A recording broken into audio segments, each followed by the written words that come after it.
Welcome to the Balls Talk Sports NFL podcast. The academic year is winding down for us, as is our 2025 NFL draft coverage, our second to last draft grades and reactions video. It's the South Divisions today.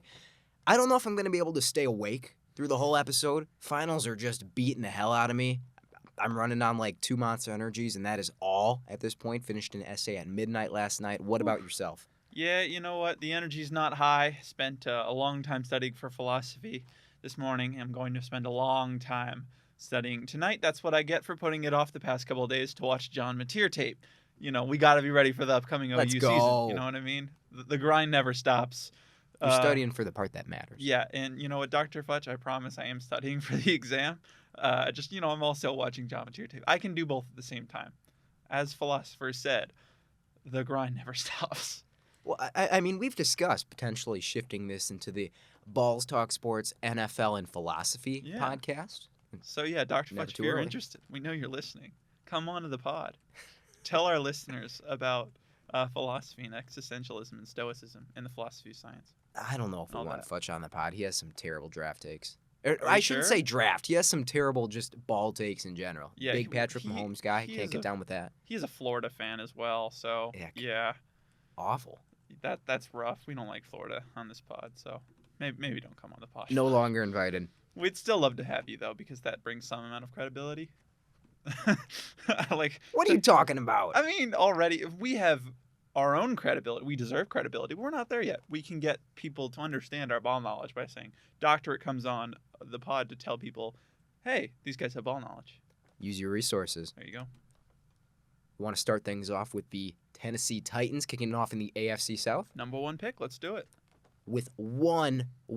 First overall, no surprises, Cam Ward out of Miami. Yep. In the second round, they go Femi Oladejo, Kevin Winston in the third, Chimere Dike and Gunnar Helm, as well as Alec Iomander, just like stacking up the receiving room in the fourth. Jackson Slater, the interior lineman from Sac State in the fifth, and then Marcus Harris and Khalil Mullings in the sixth round. So I don't think we need to spend a ton of time on the Cam Ward pick, but I want to hear your take on it first because I think we view it similarly and maybe not quite like consensus does. Yeah, well, it's kind of hard to talk about this pick when we've been talking about it for like 2 months, it seems. I mean, we've known this was going to happen for a long time. Obviously, on our What We Would Do and predictive mock drafts, we talked about this pick at length, so there's not much to say. I give it a B+. I think it's a right pick. I'm not going to fault them for doing it. I think Cam Ward is a good enough prospect where you can take him at the 101 and not be destroying your franchise or anything. It's not a horrendous pick as far as QB because they absolutely do need QB. And this roster, if Ward works out, is really nice. Like, this is a really good football team apart from Cam. This is a good football team. I wouldn't say really good, but this is a good football team, and they need a quarterback at the helm. I don't hate this. Passing on Hunter definitely hurts, but Cam Ward is worthy of the 101, and I don't dislike it.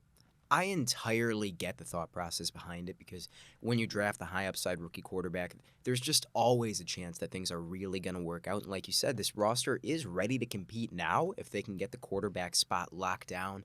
That being said, I just really don't love the value behind it, especially considering they got some nice trade-up offers, allegedly. If you can move down and still get one of the best prospects in this class, I think I would like that a lot better. This is more of a B- pick for me. That's fair. And then waiting till pick 52 to pick again. How'd they get to 52? Weren't they supposed to have a really early pick? Did they move back for extra capital? They did move back. I don't remember with who, but I don't believe it was for Savianea. The Dolphins moved up 37, but they were at 35, I want to say. The Titans were. Let me look at the Titans draft day trade. And for those who don't believe that, just as a thought experiment, go look at Did the Texans come up for Higgins? No, it was the Seahawks. The Seahawks came up for Eman Wari. Yes, Eman Wari. For those who don't believe us, go look at the Titans depth chart. This is a good football team. I know it sounds ridiculous considering how terrible they were last year. They've made a lot of improvements. Anyway, sidetrack. They got 52 and 82 from Seattle to move down. Okay. And they put that third-round pick to good use. Yeah. I don't love spending this level of capital on Femi Oladejo, especially in a really deep edge class like this. I feel like you can get your Oladejo type projects because as a converted off-ball linebacker, that is what he is. I think you can get those players in the 3rd, 4th round. We're going to talk about a All team getting right, David sorry. Walker in the 4th. I've got great news. I did remember the bells. Here you go. Here's Thank your bell. you. You're Thank welcome. you. Sorry, I thought that I forgot them, but I remembered to have them in my bag. Just carry around him all times, Oh, I yeah. assume. I guess so. I mean, I couldn't forget them. I think this pick is fine. We're back. All right, sorry. What rich timbre on that. I I know. love that.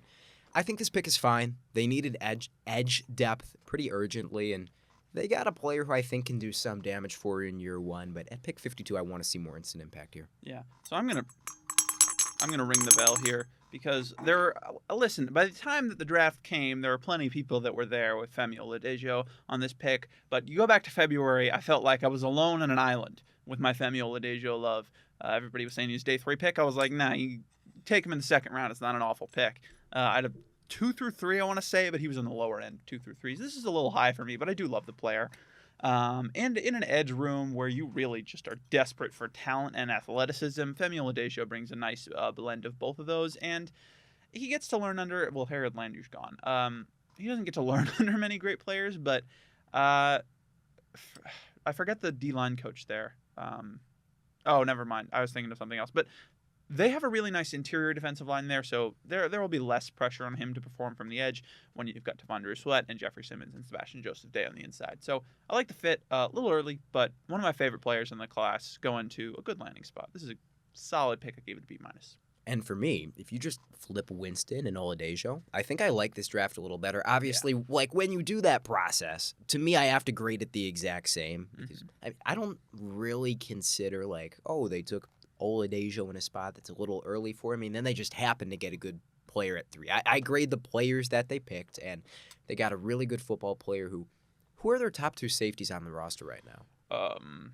Nobody and his friend Nothing. business. Yeah, Xavier Woods and Amani Hooker. So Amani Hooker's good, but Xavier Woods is still doing things. I would have bet $100 he was retired.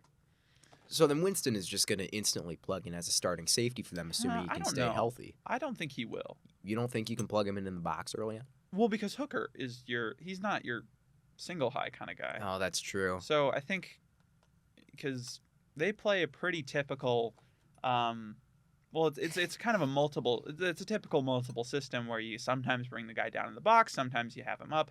And I think Kevin Winston can do that system, but I just don't think Amani Hooker, you want to move to free safety immediately. So I think Winston will spend time at the bench, especially coming off that ACL injury. Give him some time. I wouldn't be surprised to see him and Hooker get more play time together. Who's the DC in Tennessee? I'm blanking. You think I know that? I don't know. You'd think one of us would know the defense. One of us would know the coordinator. This is gonna bug Tennessee. me. Titans DC? No, not those Titans. See, I Not put the up DC Tennessee Comics and it gave me the Titans. ball. Denard Wilson. Oh, I didn't know that. Wow. Yeah. Nope. I did not know that. Well, I don't know. I thought that they had kept the same guy around. No. So this is a new system. DB coach for a long time. You like that? Yeah. So very good.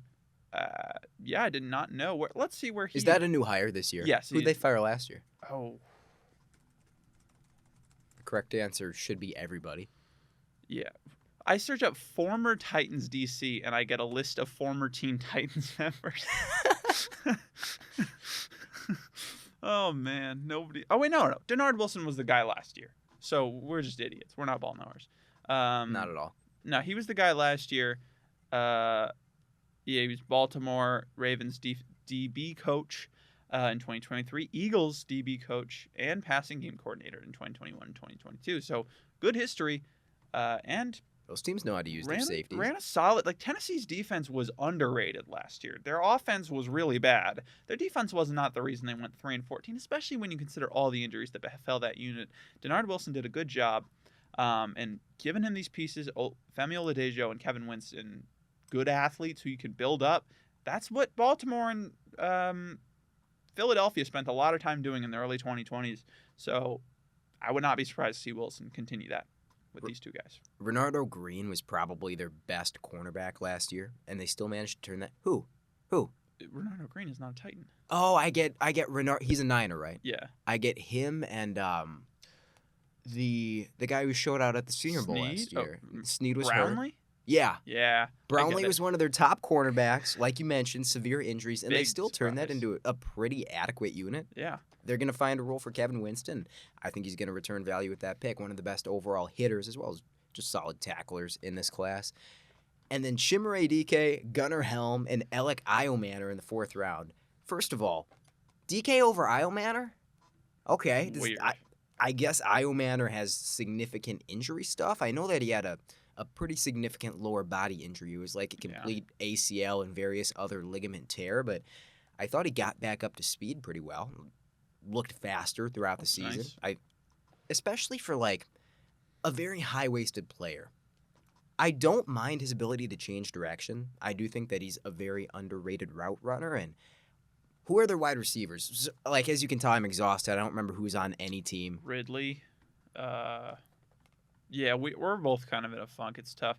Ridley, I can tell you, Burks is still there. Van Jefferson, and they just brought in Tyler Lockett to the receiver. So Iomanner's your number 2. And DK might be your number 3. Yeah, probably. I don't want to be like an asshole to Tyler Lockett, but definitely a very different skill set with I don't DK think there. DK is your 3. And I mean, I did not like the DK pick. I don't think he's a starter. Tell me about it. I mean, I don't think he's a starter either, but I don't think Tyler Lockett's a starter at this point. I still think Tyler Lockett's a starter. I mean, you watch him last year; he was a starter. Why can't? I mean, I get it. He's going to Tennessee. Why can't he still be a starter? Because you're projecting another year of age regression for a player that fell off pretty hard. But Tyler Lockett's game has never really been built around I mean, yeah, he was a great deep threat, and the speed cutting off will definitely limit him. But you play him in the slot; he's a crafty route runner, knows what he's doing. He's also takes less hits than almost anybody in the league, so he's pretty well preserved. He is a master of getting down. Yeah, That's a great exactly. point. So I'd probably take him over Iomanor and DK. I'd probably take him and Iomanor over Iomanor and DK. Fair enough. We'll see what they do though. And Van Jefferson, probably take Van Jefferson over DK as well. I'm sorry, I'm just not. Well, I don't hate Van Jefferson. Van Jefferson is a playable NFL wide receiver. Because really, DK's not really you gotta progress him before you want to play him. So he doesn't seem like an immediate impact kind of guy for me. Outside of being a relatively linear deep threat, which is not a starting wide receiver, I would agree. It was rich for me as well. Yeah. I did not love that pick. It's just a little bit more palatable when you get Iomanner. And then Gunnar Helm, honestly, I've kind of soured on him a little bit more than when I initially did his evaluation, because you watch him in camp, and he is like stick thin. And I've seen comments from beat reporters as well being like, interesting, Gunnar Helm looks like a big wide receiver. And I don't think he's athletic enough to do that. I like Gunnar Helm. I think that the way he plays football is extremely mature. Doesn't drop the football, but he's just kind of that stock number 2 tight end. There's not a lot of creativity in his routes. He's only okay after the catch. That being said, he's going to play. Yeah. He's just a very competent football player, and with those 3 picks, you have overhauled the receiving room in a lot of ways. And I really liked this pick just because of how he complements Okonkwo. I mean, the stuff that he's not great at. I mean, he's not the best route runner, not an electric after the catch threat. I mean, Okonkwo is really good at both of those things. That's how he makes his money. Whereas Helm can kind of just be the do-it-all guy whereas Okonkwo is more specialized. You can put Helm in on the rest of the downs, run some nice 12 personnel sets, which we know Brian Callahan loves to do. He was just limited by, not limited, he was helped by Joe Burrow in Cincinnati, but we all know Joe Burrow likes to play a certain level of football, and Callahan definitely does not despise the 2 tight end sets. He's just never had the tight ends to really do it. Now he does. We'll see if he brings more of those in. And Helm can be a nice blocking force, so I do like that. I'm surprised they slimmed him down. If anything, I would have bet that they would have put a couple more pounds on him to make him a better blocker. I thought that's where they would devote most of their time, while Okonkwo can be the receiving threat. Helm can be more of the blocker, but still a good receiver. A little surprised about that. I had not seen that, not really in tune with camp yet. I don't put much stock into rookie camp, so I like to wait until training camp officially begins. I just read all the camp reports. Yeah. I treat all of it as gospel. Fair. All these guys are going to be future studs. Yep. Packers UDFA class is looking fantastic. I mean, we all know Brian Edwards, Hall of Famer, right? We all know that. So camp reports are gospel, man. We're late in the final season. The brain's taking a toll. And we still got the North to do. My brain's disintegrating in real time. But yeah, so Winston and Iomanor actually were both graded as steals for me. So 2 steals is always a nice class, especially in the top 150 picks. Good values. What did you think of Slater pick? So I didn't watch his Sac State tape. I just saw some of him at the Senior Bowl, and he certainly looked the part there. 5th round, even in the later portion of it, seems a little rich. But if they did the scouting that we didn't do, and they trusted what they saw, I'm not going to argue with this because, a relatively versatile offensive lineman, still a moldable sort of player. They needed to go line at some point, and I don't know who is left. I don't have the draft board in front of me. I think this is fine. Yeah, I liked this a little less. I mean, not it's not a bad pick, but it's just fine. I saw him at the Senior Bowl, and then I was intrigued, and then I watched a little bit of the Sac State tape. Jesus Christ. And it still felt like he was a fine athlete in that level. And I'm like, oh, man, if you're not impressing at that level with short arms and a very, I don't know, not the most technically polished play style, I think he could be an NFL player, but heavy emphasis on the could. And it's just like, if he is an NFL player, it's a backup. I got a draftable grade on him, and I didn't see much of him, so I'll trust their front office more than I will my eyes. But questionable pick, I'll say. Dude's competitive as hell, though. Yeah. And you love that in your lineman. Senior Bowl tape was fun for a reason. It's just the Sac State tape slightly disappointed me, and I didn't see much of it, so I can't say much. Maybe it was just a bad couple of games. Or not bad game. I only watched one. Then moving on to the 6th round, Marcus Harris, cornerback from Auburn. You see any of him? Did not get to him, no. I'm trying to remember if I got any of him or not. I remember, so it all blurs together, especially because the actual tape watching was conducted like a month or more ago at this point. It has been a while. I'm associating Marcus Harris out of Auburn with sort of a physical, sticky corner who drew some penalties and was a very adequate athlete. So let me look up the Daniel Jeremiah scouting report and see if I'm thinking of the same guy. Yeah, no, all of our balanced and agile mirroring footwork at the top of routes. Okay, route squeeze. 35 passes defended. Come on. 35 passes defended over the last 4 seasons, so he's physical. Yeah, we're going to say that my conception of who Marcus Harris is correct. And in the 6th round, I think that's fine. Just add to the cornerback room. Yeah. I know he was a consensus draftable player, but unfortunately, we could not watch everybody this year. Did get to Khalil Mullings, though. Fun guy. I listen, was it the best pick? If you need a guy to run straight. No. Was it the best pick? No. But is it a fun pick? Yeah. I mean, I didn't give it a high grade or anything, but I don't know. I like that somebody picked Khalil Mullings, especially, not in the late 7th. I was surprised he got picked this early, but he's just one of those guys you're watching. I don't know if you're going to be a great NFL player, but you're fun to watch in college. A lot of 6th round picks don't even make the roster. You know that Khalil Mullings is making the roster because if you draft Khalil Mullings, you have a plan in mind. Yeah, whatever. You want the bruiser. Right. And then, undrafted free agents. Your boy. You got to do it. Got to bring out the bell. We're going to anti-ring the bell because Crenshaw Dixon, definitely one of my favorite. Brandon Crenshaw Dixon tackle out of Florida. Definitely one of my favorite players in this class. Compared to consensus, doesn't get drafted. Unfortunate. I came away with a 4 through 5 on him. And big guy, long, smart player, has a ton of experience and a ton of love from everybody in that Florida locker room. Functional athlete, a functional athlete as a tackle, not even on the interior. He's a better athlete than a lot of these guys that got drafted that were bad athletes. I don't know why he didn't get drafted, what it is. I get it. He's not the best lateral athlete, but man, he's just pretty good at everything. He'll be a nice swing tackle for you. And I think he can start in a wide zone system. And Tennessee was obviously Brian Callahan hails from the heavy gap scheme in Cincinnati, but he ran a lot more multiple stuff last year at Tennessee. And you look at that running back room, Tony Pollard, Tajay Spears, both guys that like to run to the outside. Crenshaw Dixon can help with that. You bring in Dan Moore. I don't think they're dissimilar players. Moore's bigger.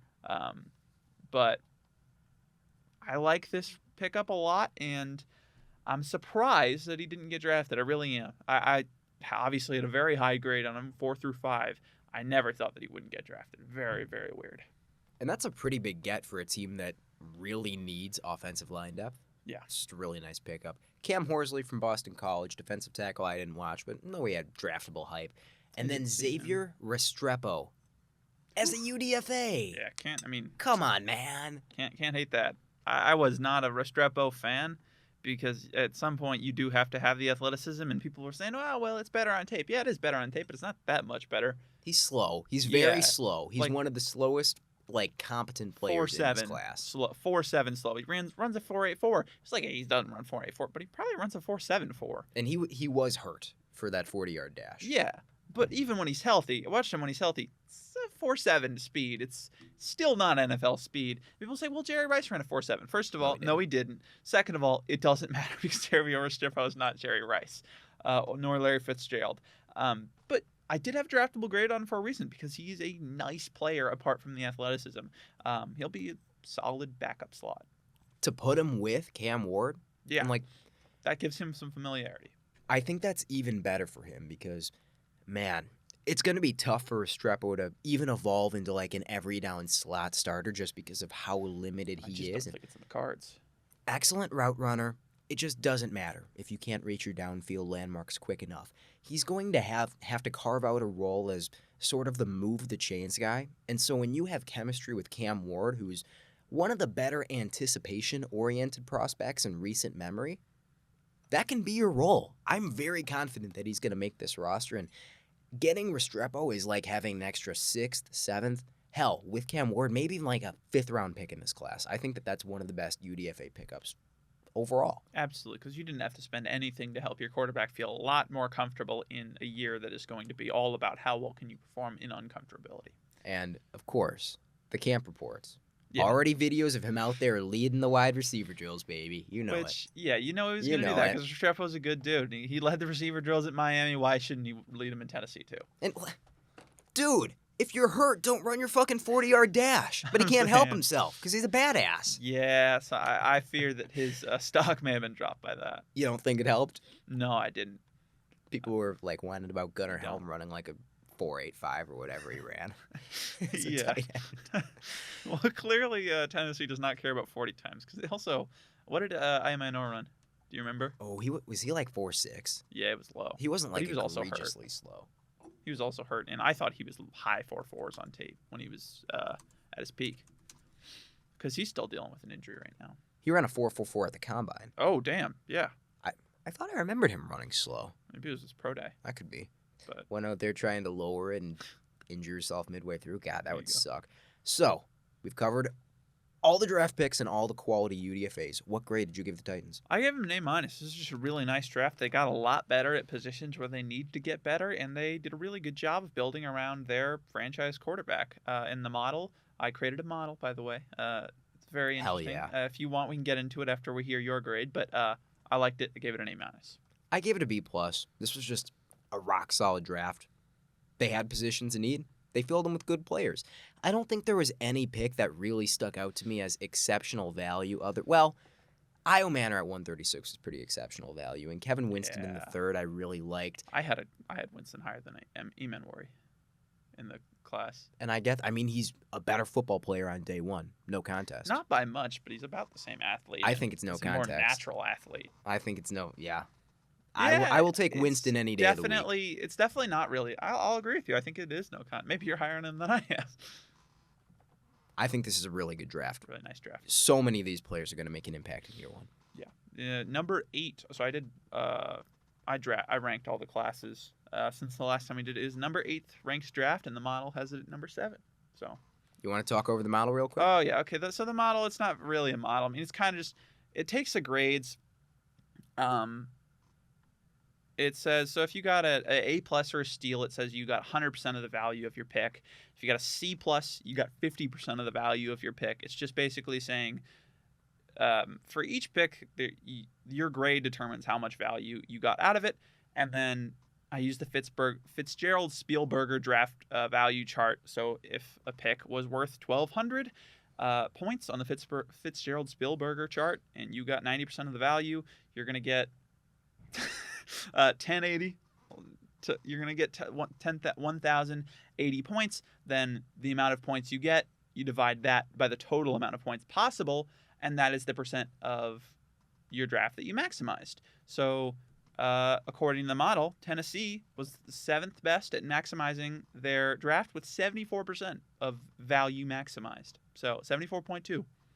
So it's a very good draft, and they agreed. And especially considering that they did not get the highest grade on the number 1 pick, which is by far the most valuable pick in the draft.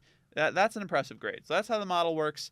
Don't take it as gospel. It'll be better next year, just like my draft, just like my traits model will be. Just like everything we're your doing model next will be. year. Yeah, and you've got some models too. We'll do next year. It'll be fun.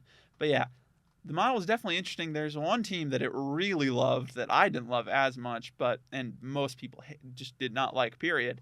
And we'll get into that in a little bit. But if you draft Nick Martin, it's negative points, right? Yeah, well, the Niners in any round. The Niners were actually they're 24th ranked because I loved the Mikael Williams and Alfred Collins pick. I will tell you, the 30th ranked team on the model was the Denver Broncos at 52. There we go. Model don't lie. The 31st was the New York Jets at 42. Everybody else is above 50.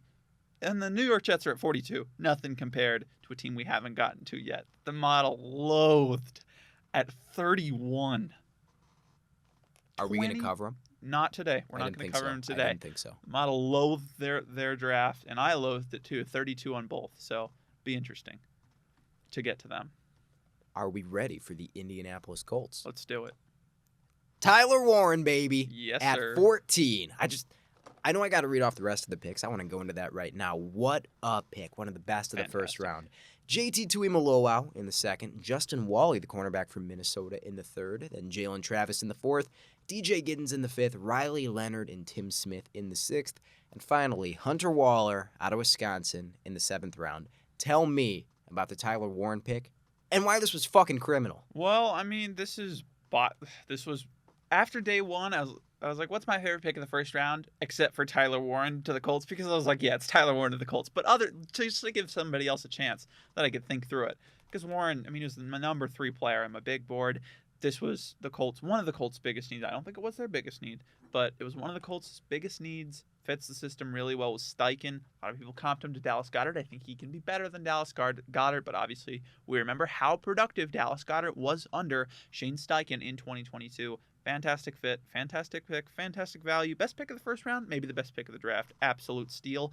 And considering the weakness of the rest of the draft as we go down the board, saved their draft, in my opinion. You get a strong first-round pick, shit. I don't know what to say.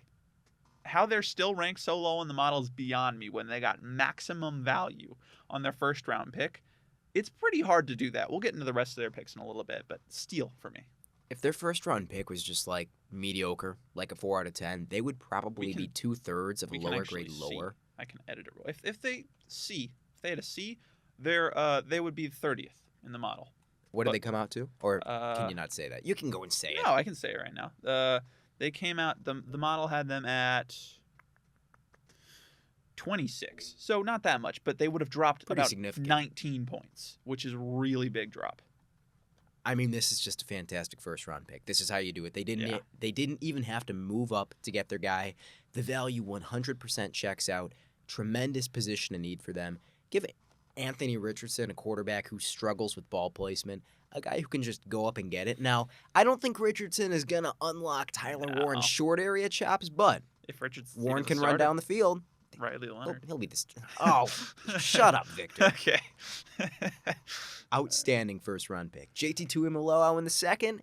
Even at pick 45, not so much. That's a little rich for me. I guess they're looking for their Dio Odeyingbo replacement. Look, I like Tuimoloau more than I like Sawyer, who went in, the 4th round? Yep. I'm surprised that the disparity was that big, though, because I do see them as relatively similar players.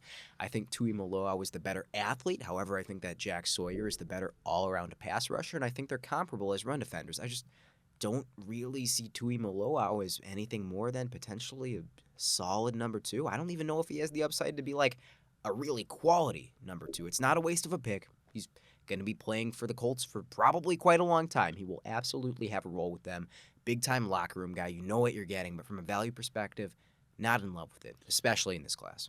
I agree. Tuimoloau was definitely not a my guy. I had Sawyer I think I had a Sawyer a whole round ahead of him. Didn't like him. But the only reason I don't hate this pick is because it is one of my favorite fits in the class. You lose Dio Odeyingbo, you get him right back. He's I mean, he's just going to fill that role for you. And if he exceeds expectations, he can be your number 2 because we got to remember they're thinking a year into the future. Kwity Paye, he's on the last year of his deal, going to be an undrafted free agent next year. Tui Maloa, if he does hit, he can slot right in there. So not a bad pick. And you know what? I recorded a solo episode recently because finals, we've been all out of sorts. And I was already in the studio. I've been canceling over and over again. Nah, it's okay. We got to get this shit done. But I did top 10 fits, a quick episode. We'll release it after the draft grades, and Tui Maloa made the list. That's how much I love this fit. Would have loved it a lot more if it was 50 picks later, though. What about Justin Wally in the third? Did you watch him? I did. I did not. I got to everybody that went in the third round, in day 1 and day 2, I believe. And I have a D- on this pick for a reason. Tell me about him. I don't know, man. Justin Wally was... I mean, I didn't watch much of him, but I did not see really I didn't see anything that made me think that he's going to be a starter, man. I just didn't see it. Like, you said you didn't watch him? I did not. It's been a while because so let me pull up what I got on him. But yeah, good athlete, but I just like I don't think that there was really anything that made me you have a feel for the game, that it's such an impressive feel for the game that I think you're going to be starter. I don't know. Maybe I'm wrong because a lot of people did like him and some people do like this pick, but the athleticism was impressive. He's good long speed. I don't know. He tested better than he appeared on tape. He was a weird watch because he tests better than he appears on tape, and then he runs kind of disappointingly. He's hot and cold. He has some nice flashes, but then it's just like you don't really have a feel for zone or man. I don't know what to think about him. Again, I didn't spend too much time on him. Just a brief watch, but I really didn't think he should have gone in the third round. Also, he's just a little undersized, so it doesn't help. Yeah, that's all I got to say. Not the best evaluation of all time, but again, when you watch this many guys, it's tough to give a great one. I was just surprised that he got picked in the third round. When I watched him, I was like, yeah, it's a day 3 guy. That was a legitimate shock, like you said. He had some fans, but I think he had this is a draftable prospect. This is a guy you take in round 6 sort of fans. I wasn't seeing day 2 hype, and from your evaluation, that seems to check out. And I had a draftable grade on him, but yeah, not this high. And then maybe this is an unpopular opinion. Jalen Travis in the 4th. High. I like it. I don't think that they recouped value on it because what are his measurables? Oh, I have him. Let's see. I listed him as a tackle. Let's see if we can find it. Where did I have him? I had him below Crenshaw Dixon, didn't I? Yeah, I had a 5 through 6 on him. Yeah, 6'8", 340, 35-inch arms. That is his strengths column right there. I mean, he can down block guys. I like that. I didn't think that his strike timing or hand placement was especially good. I thought he struggled to run his feet at times. And, you know, for a big guy, he's adequate in pass sets. I don't know if he's adequate enough to stay there at the next level. I don't remember if they announced him as a tackle or a guard. The Colts know how to shape young offensive linemen, which is why I don't hate this pick. It's why I fundamentally like it, but I really just think it's okay. He's got a lot to clean up. Yeah, and I don't think he is a guard just because he's so upright and he's really tall. I just think he's 6'8", yeah. He's a tackle, and he's not the best athlete for a tackle. He's a similar player to that of Holland Pierce or Jalen Travis, but guys that I thought had a good enough anchor to stick inside and could get low despite their Jalen Rivers, sorry.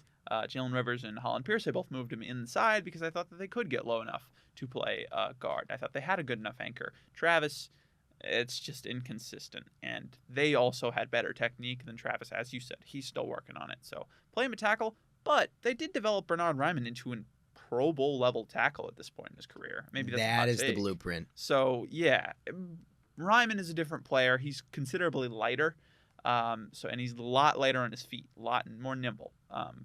But overall, probably the most similar blueprint you're going to get to Jalen Travis. And like you said, Colts are really good developing offensive linemen. Gave this a B- just because I believe in the vision. I can't wait for them. Like, he'll be outstanding, then they'll let him go in 4 years. Yeah. And he'll go to an NFC North team and fuck over the Packers because the Colts don't pay anybody. Can't wait for that. DJ Giddens in the 5th round, I actually like quite a bit. Yeah. He was my guy, and I'm making air quotes when I say that because he was I had a higher grade on him than you did. he was a running back that I thought could sneak into day 2, and I wouldn't hate it because I see starter traits there. I think he's very well rounded. There's nothing I look at and say that's a liability. Plus, I think he has the athleticism to develop into a future quality starter. I think that he'll plug nicely into the Colts system just as a traditional change of pace back behind Jonathan Taylor, who's had some durability issues. I think he can do that at day 1. I don't think his vision is outstanding, but I think it's good enough to be functional from the get-go to get that rotational impact in the 5th round, a guy who can develop if Jonathan Taylor can't stay healthy. You let him walk. You have the succession plan. I like this a lot. I thought that I wouldn't end up liking a lot of the running back picks in this year's draft because I thought teams might draft him higher than I was comfortable with. Some of them slipped down the board, and Giddens was one of those players. Yeah, and just to add on, I think that's great evaluation of the pick. I have this as a steal. Just draft day when the Colts picked him, saw his name to the Colts. I think I told you this. I was like, yeah, I just clicked. He's Marlon Mack to me, and that makes a lot of sense. I was like, that's not a 1-for-1 comp because nobody's a 1-for-1 comp, but about as close as you're gonna get. Really similar players, and he's got a Marlon Mack level ceiling, which if you remember, fantasy players do. Marlon Mack was real good for a little bit until the injury bug hit him. So hopefully DJ Giddens can have a similar level, and that takes some of the work off of Jonathan Taylor, a competent running back, to give him some off time. I think he's got a Marlon Mack level floor. Not floor, but I don't think it's super far off. I think he's a pretty bona fide RB2. He's got Marlon Mack when he's not very good floor, and Marlon Mack when he's really good ceiling. Fair enough. Because Marlon Mack was an experience to watch for 4 or 5 years there, where one year he was really fucking good, then the next one he just sucked. Marlon Mack when he's injured is his floor, and Marlon Mack when he is healthy is his ceiling. Let's say that. Speaking of running backs, Riley Leonard in the 6th round. Oh, what are your thoughts? Man. Sure, why not? Right? Because you're throwing away a 6th round pick. Yeah, but still, right? It's not like they had a running quarterback already. No. Yeah, you need somebody to run the packages. Fill something that you don't have. Exactly. How is he not Jalen Hurts, but not a good thrower of the football? Because as much as I love that comp. Because he's got a similar athletic profile to Jalen Hurts. He really does. He's worse at reading defenses? Or does that go into throwing the football? Yeah. The entire quarterback aspect of the game. He's fine at. He's not very good at. He's fine at it. Backup, maybe 3rd string, maybe 2nd string level, but solid runner. So Anthony Richardson gets tired, you throw him in there. I don't know. Subs himself out. Yeah. Riley Leonard would never sub himself out. No, he wouldn't. He wouldn't. He's that kind of guy. 6th round pick was rich. I thought he'd be UDFA. I was wrong. But seems like the guy absolutely. I've seen some Colts training camp stuff. Jalen Travis and Riley Leonard both seem like really good dudes that wanted a lot. So like that they're doing that. They're picking good players and good guys, good locker room guys. Improve the overall environment for Indy. And I don't actually think that they threw a pick away. He will be their backup. If you're going to pick a backup to Anthony Richardson from a schematic perspective, as in a running quarterback who doesn't read a defense well and will complete 45% of his passes, it does check out. Yeah. It was rich. It's not enough. Yeah. It's not enough. He's tough. There you go. Tim Smith. Did you get to him? I did. I watched, just by omission. Like, when I was watching Q Robinson, I saw a little bit of him. Didn't watch him specifically because I just didn't see enough that I was like, oh, that's interesting. He didn't look Nothing like was really interesting. Yeah. I'm surprised he went in the 6th. Honestly, to me, I think I might like this one less than the Riley Leonard pick. That might be like a D- or a D to D+. There were enough athletic traits that I was like, yeah, sure, somebody probably picks him. But, I had the Leonard grade lower. C- on this D+ and the Leonard pick because I did see enough athletic traits where I get why Indianapolis would be interested because, again, they love the athletic interior guys. Not that he's athletic, but for a 6th round pick, he's reasonably athletic. You know what I mean? So for a bigger defensive tackle, yeah, sure. Yeah, like why not? I figured a team like Indianapolis would probably want him. So not surprised. Still don't think it should have happened. Waller would have been a better pick here. And then Waller in the 7th at 232. I mean, that's a great pick. This is a guy who I think is essentially a roster lock. He's always playing a step ahead. One of the best conventional box safety prospects in this year's class. That's what he's going to be. He doesn't have that natural top-end coverage feel. you're going to want to get him in the box and split safety packages as much as you possibly can, but he's going to do that at a high level. He's going to be a great locker room guy. He's going to be a core special teamer. This is a really solid pick. This is like a solid A 7th-round pick. Oh, yeah. I gave it a B+. I didn't get to him, but I've heard a lot of good things, so. And I don't think they had any UDFAs to me. Like, I was interested in none of the not? guys they brought in. That's not surprising, honestly. Yeah, no, because we went through it. There was nobody really that stood out to either of us. Yeah, that's surprising. Yeah, they brought in Ulysses Bentley, but he's probably not making the roster. Yeah, nobody really notable. So with only the draftees factoring in, what grade did you give the Colts? I gave them a B. Just the Tyler Warren pick did a whole lot of heavy lifting. Yeah. It's a fantastic pick, and the rest of it was just like they got a little better. It just seemed like everybody they picked, everybody they picked except for Wooler and Giddens, I would have rather them picked about a round later. Tui Maloa would have been really nice in the third. Solid in the third. Wally still would have been high in the fourth. Travis would have been nice in the fifth. Leonard would be okay in the seventh. Same with Tim Smith. And then Wooler was a good pick where he was at. Just the Warren pick did a lot of heavy lifting. The model agreed. As I said, if Warren was a mediocre pick, they're 30th, bordering on 31st, but they're 25th, according to the model. So it's a below average draft, but Warren saves it. So I like Shamar Stewart a lot. It would have been a great value if they picked him at 14. If they took Shamar Stewart instead of Tyler Warren, I think this goes from like a B- draft, which is what I gave him with Warren, to a C or a C+. A ton of the heavy lifting. B- is my grade. Yeah, good grade. All right, and next up we have the Texans. And Victor, this is a fun class. Oh, yeah. Jaden Higgins and Ariante Ursary in the second round. Jalen Knoll and Jalen Smith, who both spelled Jalen the exact same way. So you get the Jalen continuity going on there in the third. Joquavius Woody Marks in the fourth. Jalen Reed More Jalen in the sixth. There you go. Can never have too many. No. As well as Graham Mertz in the sixth. We'll get to that. Fascinating. Keontae Hamilton in the seventh, as well as Luke Lachey, the tight end from Iowa. Give me your thoughts. Overall, draft as a whole was a little bit weird, but the first three picks were nice, especially Fantastic. bringing Higgins and Knoll together. Well, let's just do a ring the bell for Higgins this high. And then let's also do a ring the bell that Knoll didn't go in the first two rounds, which, it seemed like everybody was in on Knoll at the very end. Top Like me. 50 player. I mean, I know you were. No offense to you. But It's because the punt return ability. It is. But I was also Jalen Knoll. He's a good third round pick. Late second, I'd be okay with it. He goes at 79, and I really, really, really like this pick, and I love the fit. Another guy, spoiler alert, made it into my top 10 fits of the class. I love how he's going to fit into Houston. I know we just skipped over the Higgins, but we can talk about them together. What do you think about this class? What they did with the first three picks, I think, is absolutely outstanding because we saw what happened last year. This team needs line, and it needs receivers that can get open. Nico Collins can do a lot of heavy lifting for you when he's out on the field. Can't do everything. He was banged up at times last season. There are comps that you can make between Collins and Jaden Higgins, but they're not truly redundant either, where you can still absolutely have both of them out on the field. Higgins can be a nice C. And then you get Knoll in the slot, which they were hurting for last year. They were trying to get Robert Woods or John Mechie or Xavier Hutchinson to stick. I think they were playing those guys into the playoffs. Say what you will about Knoll, he is going to be an upgrade.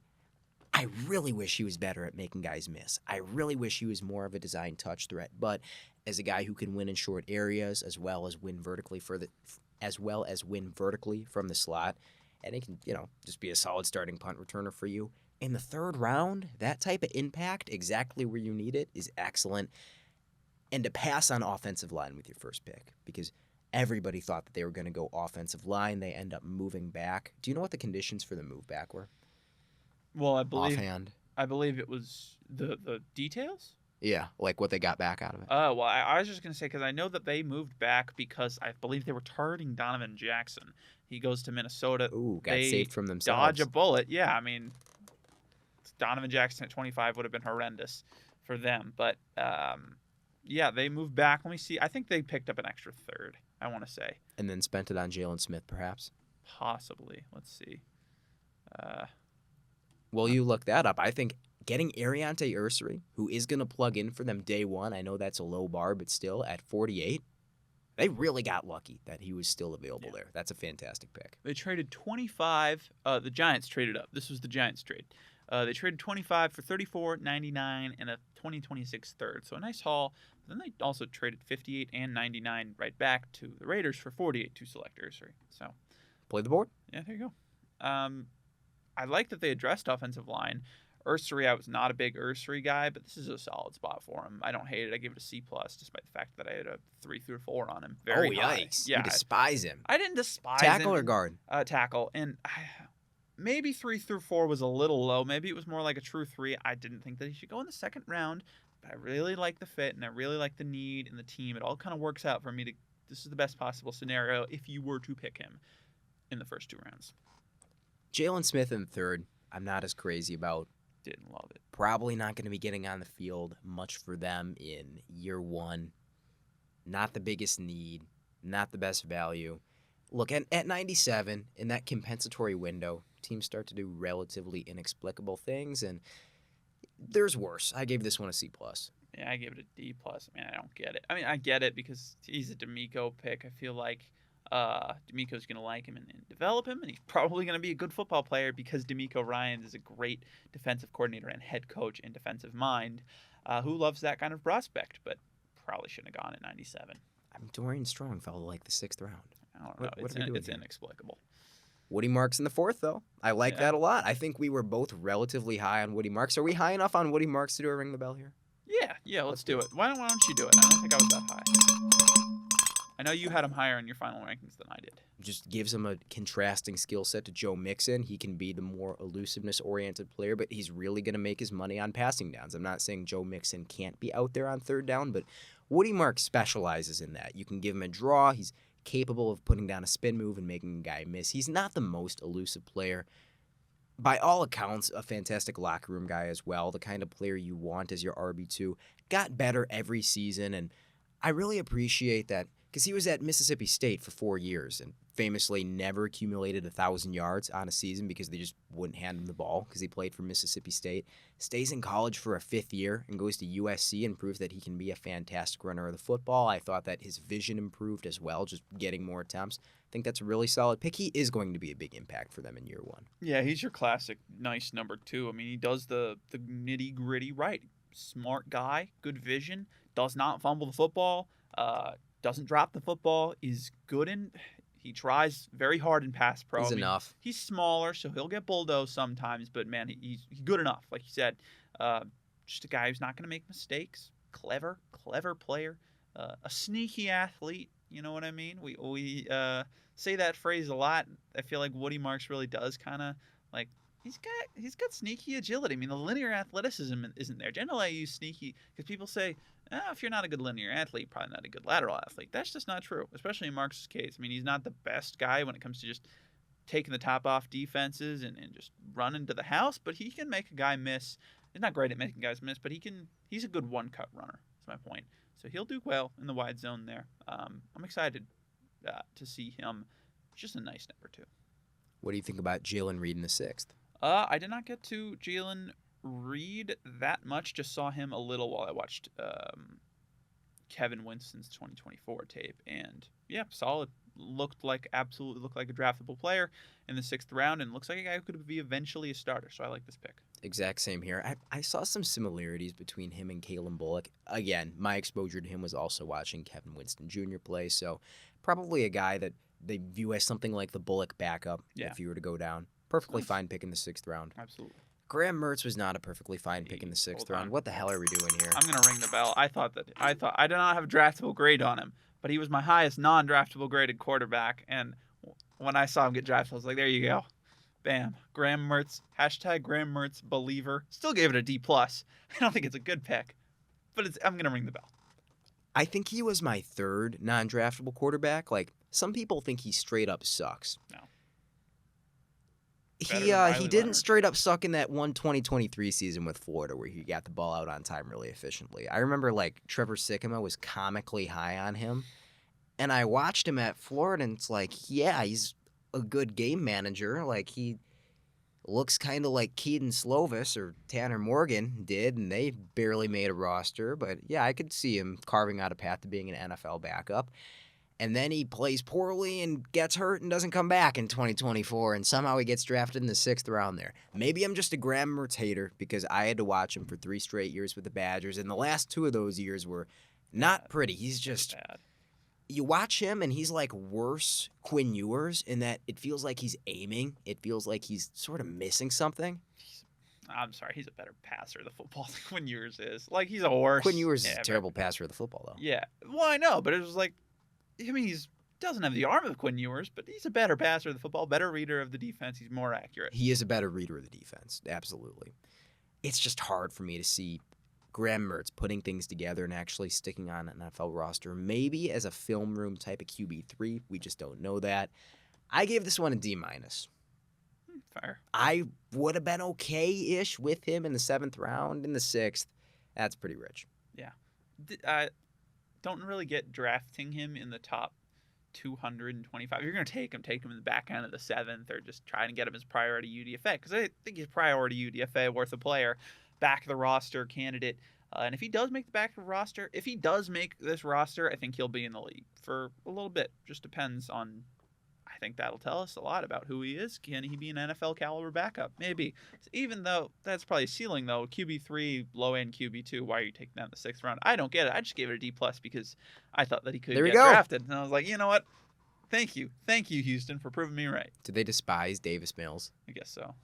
Well, who doesn't at this point? Useless. Did you see Keontae Hamilton? Did I watch any Rutgers? Were there any good Rutgers defensive players? I'm Longer familiar beam. with them. Who? Longer beam? Oh, Ravens no. corner? No. No? Okay. I'm aware of Longer Beam. No, I must not have seen any Hamilton. Tell me about him. I didn't watch any of them either, which I got to Oh, Longer so Beam. he's a player with a cool name. I like spelling Keontae Yeah. with a Y. I didn't know that Hamilton actually was. I didn't know when I watched Rutgers, he didn't pop. I didn't see anything. Sometimes he'll just miss guys, like draft eligible guys. You can watch a guy that's 1st round pick and you're just not looking at the right spot in the play. You just don't see him. It happens, especially 7th round picks. So I didn't know that he existed when I watched Longer Beam. So. Well, I don't think that means a lot because you could watch Tennessee's defense and literally not see 2nd round pick Omar Norman Lott at all because he's not on the field. This So is true. could be a stud. Very true. Which Omar Norman Lott, probably not a stud, but so sorry. Then I did get to Luke Lachey, though. Did you get to Lachey? As did I, yeah. I watched him over summer, and I was hoping he would sort of regain a step because I know he's had some injuries in his past, and I didn't see him regain a step. He's Yeah. a smart player. There's a little bit of nuance in his routes, but not a dynamic athlete. Doesn't do a whole lot after the catch. And he's got the NFL bloodlines. It's fine in the 7th round, especially at 255. Seems like everybody who liked Lachey started their scouting report off with he's an Iowa tight end with NFL bloodlines. That's pretty much what he's got going for him. And sure, why not take a shot in the 7th round? Because it's like he draftable tape to me. But yeah, was not excited by him when I watched him, Johnson, and Colby in the Iowa offense. Could be a tight end 3. Yeah. Probably not a tight end 2, but probably going maybe. to stick around on a roster. Maybe a tight end 2. And then they get Austin Brinkman as a UDFA. There you go. Long snapper 1, baby. That's like a free That's what I'm 6th talking round pick. Let's Ring that go. bell. Ring that bell. No, he didn't get drafted. Who cares? I would have taken him in the 4th. There you go. I would take him in the 1st. What are we doing here? Easily. Daniel Jackson out of Minnesota as well. The sort of Other physical Dan Jackson. downfield threat. Junior Tafuna. Didn't watch his tape. Had a fantastic Senior Bowl, though. Are we still in Houston? One of the big Yeah, they got Junior Tafuna. UDFA. Oh, we're still talking about Houston. Sorry. Yeah, we're on Houston. Yeah, Tafuna. Very nice. Elijah Huzzy as I well liked out of him. North Carolina. Anybody else stand out to you? This was a really good UDFA class. Yeah, I liked Huzzy a lot. I had a 5 through 6 on him. I like that a lot. Even Eli Cox was like, not a guy I watched, but on my radar as one of the 6 or 7 best true centers in this year's class. So He was in the Psychics NFL draft guide. let's go. He has Let's go. You know it. He had measurables. You know, all these guys did. You had Casey Osai in the Psychics NFL draft guide? Casey Asai. I didn't. Is that Joseph Asai's brother? I don't know. Maybe. I did not have Casey linebacker? Asai. Ah. Did That's they a get connection. Did they get David Benda? No. Ugh. Unbelievable. All right. Terrible. What'd you give him? Flat B. I liked the early picks, but did not maximize value on day 3. And as I said, I didn't love their 3 pick. So just a nice class B. I gave them an A-. I Oh. absolutely loved what they did with the first 3 picks. I thought that they played the board and they won. I thought they did enough down the board. I didn't love their day 3. However, I thought they made up for it with a really good UDFA pool. So, all things considered, one of my favorite drafts that we've talked about so far. Fair. It's a good class, but again, I think we see Ursary differently, so it happens. But yeah, let's see where they were. Number 23 class in both my rankings and the models rankings. So there you go. And lastly, rounding out the AFC South with probably the most controversial draft, just a fascinating list of players, it's the Jacksonville Jaguars who pull it off. They move up for Travis Hunter, cornerback, wide receiver. He's playing both ways, baby, at pick number 2. Then Caleb Ransaw, the safety out of Tulane in the 3rd, as well as Wyatt Milam. Baishal Tootin and Jack Kaiser in the 4th. Jalen McLeod and Rayon Lane in the 6th. And Jonah Monheim and LeQuint Allen in the 7th. I think I like the Travis Hunter move. I mean, okay. I usually have a little bit of a vendetta against moving up aggressively in the first round because looking at past results, it tends to not make sense for a value perspective. That sort of value sweet spot is oftentimes picks 20 through 30, and there's a steep tax to get aggressive, especially in the top 10, and they paid a steep tax. They gave up a ton to go and get him.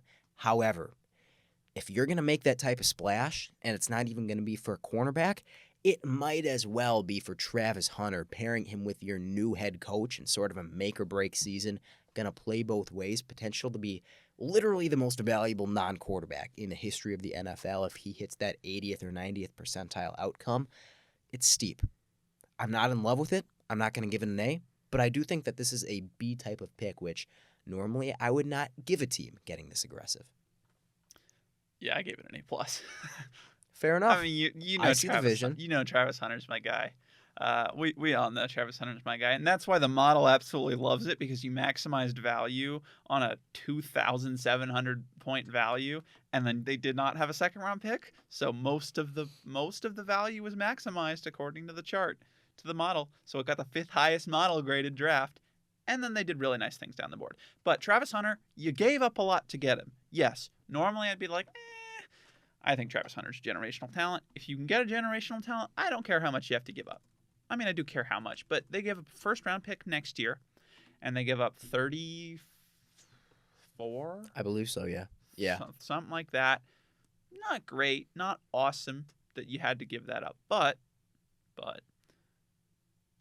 it's I'm willing to do it because look ahead to next year. Look at what they've done this past offseason, how they've improved their roster. They're getting back from injury. They're getting a head coach, a new GM.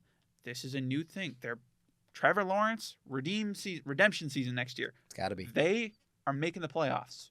I don't know if they will, but this move tells me they're making the playoffs next year. They think they're making the playoffs, especially with Travis Hunter. That first round pick, if it's 5, maybe not the best trade. If it's 25, it's a really good trade. I think Lawrence still has it. And I think bringing Hunter in is going to maximize it. I think Hunter, as a wide receiver only, was the best player in this class. As a corner, he was a top 5 player. He was my favorite player in this class. I can't hate it because, yeah, normally it doesn't work out. But, man, it's not normal that you find a guy like Travis Hunter.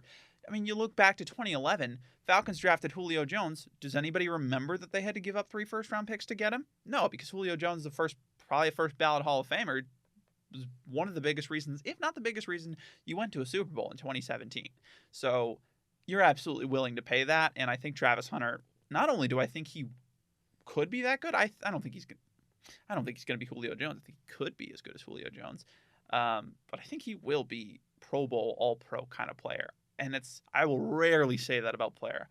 I will say all the time, this guy could be an All-Pro. I think Travis Hunter will be an All-Pro. Either way he does it. This is a great move and a great pick and a great value.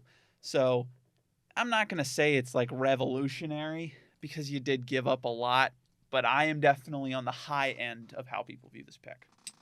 When game after game, Trevor Lawrence is out there missing Travis Hunter's fingertips by 6 inches, the Jags can at least say, hey, we didn't die with our backs turned. We got aggressive and we got our guy. We took our shot. This has sky-high potential, Bodes and well. I understand why you like it so much. Bodes well for Gladstone's tenure. If he's going to have the balls to move up. And remember, we saw the Texans with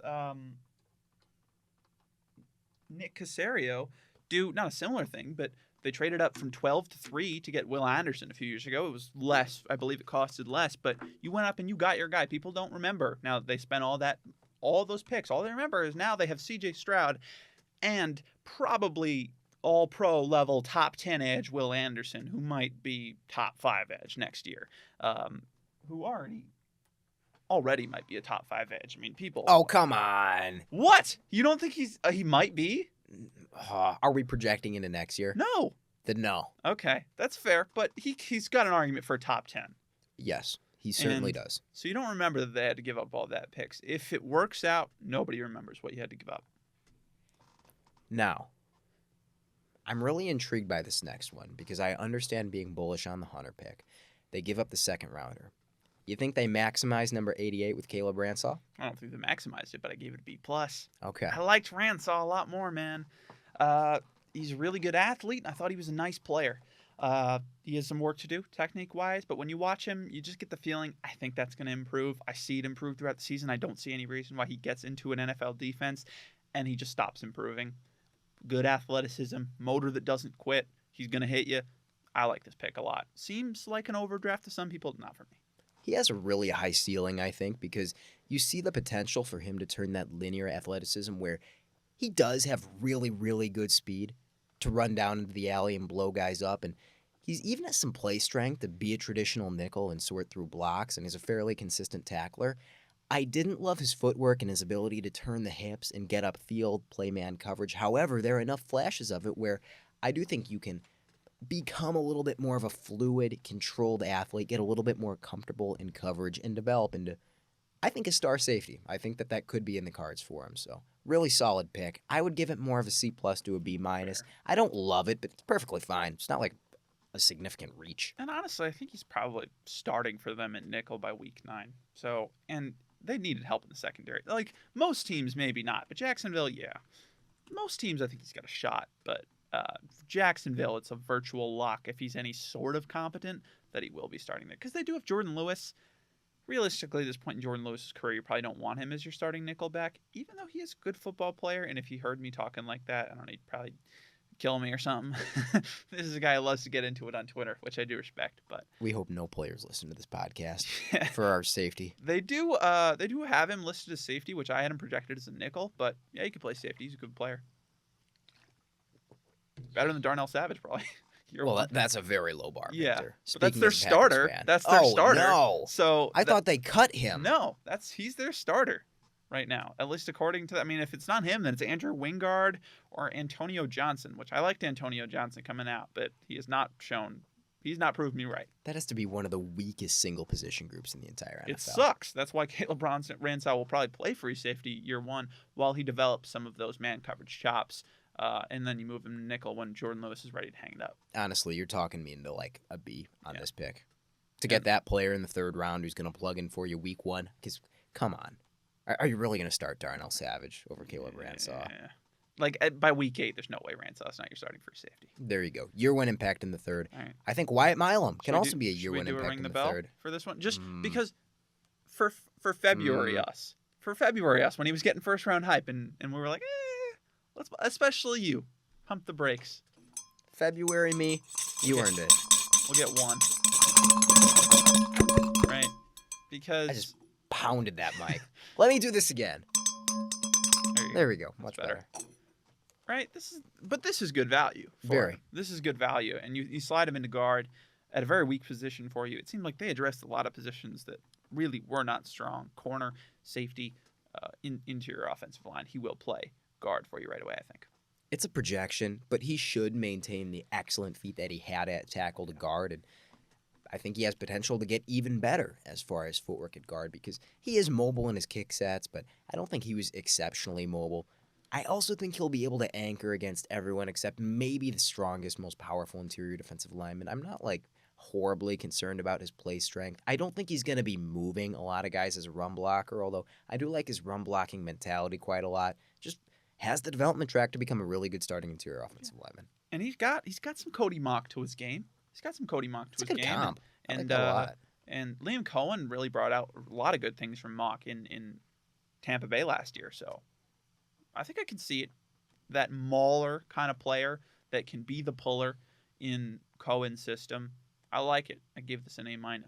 Get him on the move. That's a good call out. If you can brush up some of that stuff, he could be a really nice starter because there are just some really bad parts of his game, and we saw that at the Senior Bowl.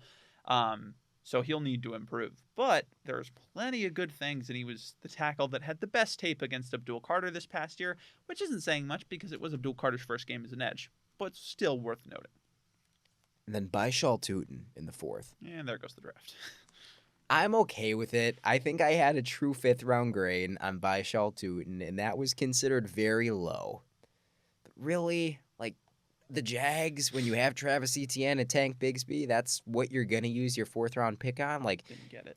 you have needs elsewhere. Yeah. I know he's fast. I don't think he's like Jahmyr Gibbs' immediate home run threat level fast. Is he that much more impactful than, like, that committee that you already have going on? This is a luxury pick for a team that can't afford luxuries right now. I do get it, though, because Etienne is gone next year, most likely. I don't see them keeping him around. So this is your replacement next year. LaQuint Allen's your replacement. There you go. It's going to be an Flip anti-ring the these bell in a around. minute. Flip these around, and we got a good draft, right? You had LaQuint Allen higher than Baishal Tootin, right? Yes, I Yeah. adored LaQuint Allen. I think I had him as like RB8 or 9. Yeah, and I had Allen, like, I think a couple spots lower than him. I had him, how I went was, I had him higher. I went Damian Martinez, Brashard Smith, LaQuint Allen, Baishal Tootin. So we both had him higher. You talked me into him in the My Guys episode. So, 104 is Don't high. love it. Especially because it's like, in theory, him replacing Travis Etienne sounds good. I don't think he's going to be good enough to replace Travis Etienne. Neither do I. And, man, Jacksonville, this is a team that loves to fumble the football in years past. Oh, yeah, baby. I don't think adding Baishal Tootin really Scheme helps fit. that. That's the scheme fit. Oh, man. But I think you've earned a luxury pick after a nice top of the draft. You got 2 players and one in Travis Hunter. Fair enough. And I think the next pick is worse. Even though I like the player better, the next pick is worse. I love Jack Kaiser I do, too. at 107. Holy shit. That's pretty rich. I don't think it's a holy shit. If you view him It as was a holy shit for me. as a future adequate number 2 linebacker, which is kind of a high projection on Jack Kaiser, I get it. It's not like the second linebacker is utterly worthless, but I think a more realistic outcome is that he's just a solid number 3, possibly even a number 4 type of linebacker. But the thing with this is you have 4 guys who can play in that linebacker room. Foye Oluokun, Devin Lloyd, Chad Muma, Ventrell Miller. All guys who will be on the roster for the next 2 years. No, they do still have all 4, don't And they? all of those guys Yeah. played last year, and all of them looked competent, which I was like, man, they heavily invested these last few years in linebacker. So why are you going to go out there and spend a top 110 pick on a guy who's just never really going to be your starter? Didn't make much sense to me, especially because I would like to see them address, with one of these picks, address more into the secondary. Because doing Caleb Ransaw is not enough, and I don't know where Travis Hunter's going to play year 1. If he's going to play, I imagine they'll play him both ways. How much are they going to play him? They moved up and got I him think at they 2, right? Yeah, I've changed my opinion on it. Like, do I think it'll work out? I have no idea. At this point, why not try it, though? Right? Why not try it? Give it a shot. See, because if it does, holy fuck. That is, like you said, the most valuable non-quarterback in NFL history. If he hits the 99th percentile, the most valuable non-QB in NFL history stands maybe like Deion Sanders, right? So, yeah, give it a shot. But even then, is he going to play enough at cornerback that you couldn't use some more depth? It's not like he did a fantastic job in free agency of addressing that need.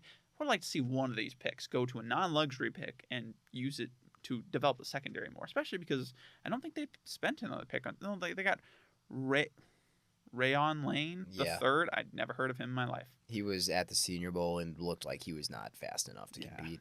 And then Good also, tackler. you took a linebacker with the next pick at 194. Yeah, he's not a real linebacker. Okay. He I didn't was see him either. kind of a conventional Sam linebacker at Auburn, where rocked up dude, knows how to shed blocks. He's kind of half edge, half linebacker. Yeah. He is in that hybrid role. Really good run defender. I liked his tackling ability. I liked his intelligence.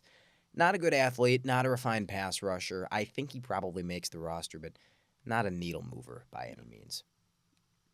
And then it's down to Jonah Monheim. So they basically Nice. didn't address secondary at all because Rayon Lane is more of an extension of the linebacker room in a lot of ways. Yeah. Why does Pro Football Reference have him listed as a free safety? He is not at all a free safety. Anyway. Monheim pick's nice, though. Sure, just get more depth on the interior. I think he'll make the roster. He can play literally every position at probably a non-liability level, so that's nice. We like that a lot at 221. And LaQuint Allen at 236. One of the steals of the draft, in my opinion. Yep. We're going to unfortunately have to do the anti-ring the bell there, though. Man, I don't think I misevaluated him. I don't think you right? did either. He's a good athlete. He's an outstanding receiver, and I think he showed enough between the tackles. He's a third-year junior. I think I would have liked that better than the Bishul pick at 104. Absolutely. Honestly, I think he fits their team better, and I think he's better value at 104. I wonder how much his weird sort of lanky body type hurt his projection. You'd think it would be okay because he's such an easily projectable third down back. This really surprises me that he fell. He's more, I think him and Tootin combined to replace Travis Etienne next year probably, but you can't have two running backs playing one player on an 11-man offense, so it's not exactly a sound process. But we can recreate Travis Etienne in the aggregate. You guys are still trying to replace Travis Etienne. What does LaQuint Allen do? Gets on base. Yes, he gets on base. Exactly. And we're looking for guys that get on base. What does Bishal Tootin do? Fumble the football. Correct. There we go. We're looking guys that fumble the football. We got him! There we go. We've recreated Travis Etienne in the aggregate. If you wanted to, why didn't you just take Trevor Etienne, man? At 104, he was still there. That would have been a better pick. That was a weird choice. Well, possibly because they know that Travis Etienne's going to be gone, and that can be a dick move. That's true. You get to play with your brother for 1 year, then fuck your brother. He's gone. Travis Etienne Better than him. Going to Carolina, confirmed. That's where Trevor went, right? Trevor Etienne? Yes, because we're going to talk about him in this episode. Yes, we are. UDFAs, nothing really Anybody needle notable? moving. Chandler Brayboy was out of Elon University. Mm-hmm. Former Freaks List guy. I obviously didn't watch him, but I was aware of him. There's plenty of notable guys on this list. What? Danny Strigo from Minnesota. I mean, I don't think there were any that were like, damn, you got a really good player that should have been drafted in the 4th or 5th. But just a lot of solid guys. Jabbar Muhammad as well from Oregon. Who else? Hannigan. Seth Hennigan from Memphis. Jaquindon Jackson out of Arkansas, I believe. Yep. I thought I had a draftable grade on him. Ethan Downs, a nice run defender out of Oklahoma. Should be good. And as you said, Jabbar Muhammad. So a lot of guys, and a few of them I think will be impacts. So guys that will make the roster. A lot of guys threatening for the roster. Yeah. We're going to have a big disparity on the grade that we gave this draft. What did you give him? I gave him an A-. My 7th graded class, the model's 5th graded class. All right, I'm going to alter this grade in real time. I'm going to bump my C+ to a B-. Yeah, it's okay. I'm not in love with it. Because what they did on day 3 was fine. And what they spent their 3rd-round picks on is fine. God, I'm just being an asshole about the Travis Hunter thing. Why am I being such an asshole about the Travis Hunter thing, Victor? Realistically, if Travis Hunter does not work out as a two-way player and then he is a Pro Bowl level wide receiver or cornerback, you did not recoup maximum value on this pick, and it's probably a Pro Bowl receiver, you could argue. Like, it depends on how good he is. If he's like, Chris Godwin, Amon-Ra St. Brown level, then yeah, probably worth that. Maybe. Ish, yeah. Round worth that. You'd pay a high 2nd and 2 first-round picks to have Amon-Ra on your team. I think you would. Like if high 2nd and 2 firsts? If you're saying they're picking 22 next year, they give up 35 this year, 22 next year, and 5, I think you'd give that up from Amon-Ra St. Brown. Maybe. It's a high end for what you'd give up for Brown, but if he's more of like a Tyler Lockett. I mean, I'm not saying this is a similar player, but that level of player in his prime, that's not worth what you gave up.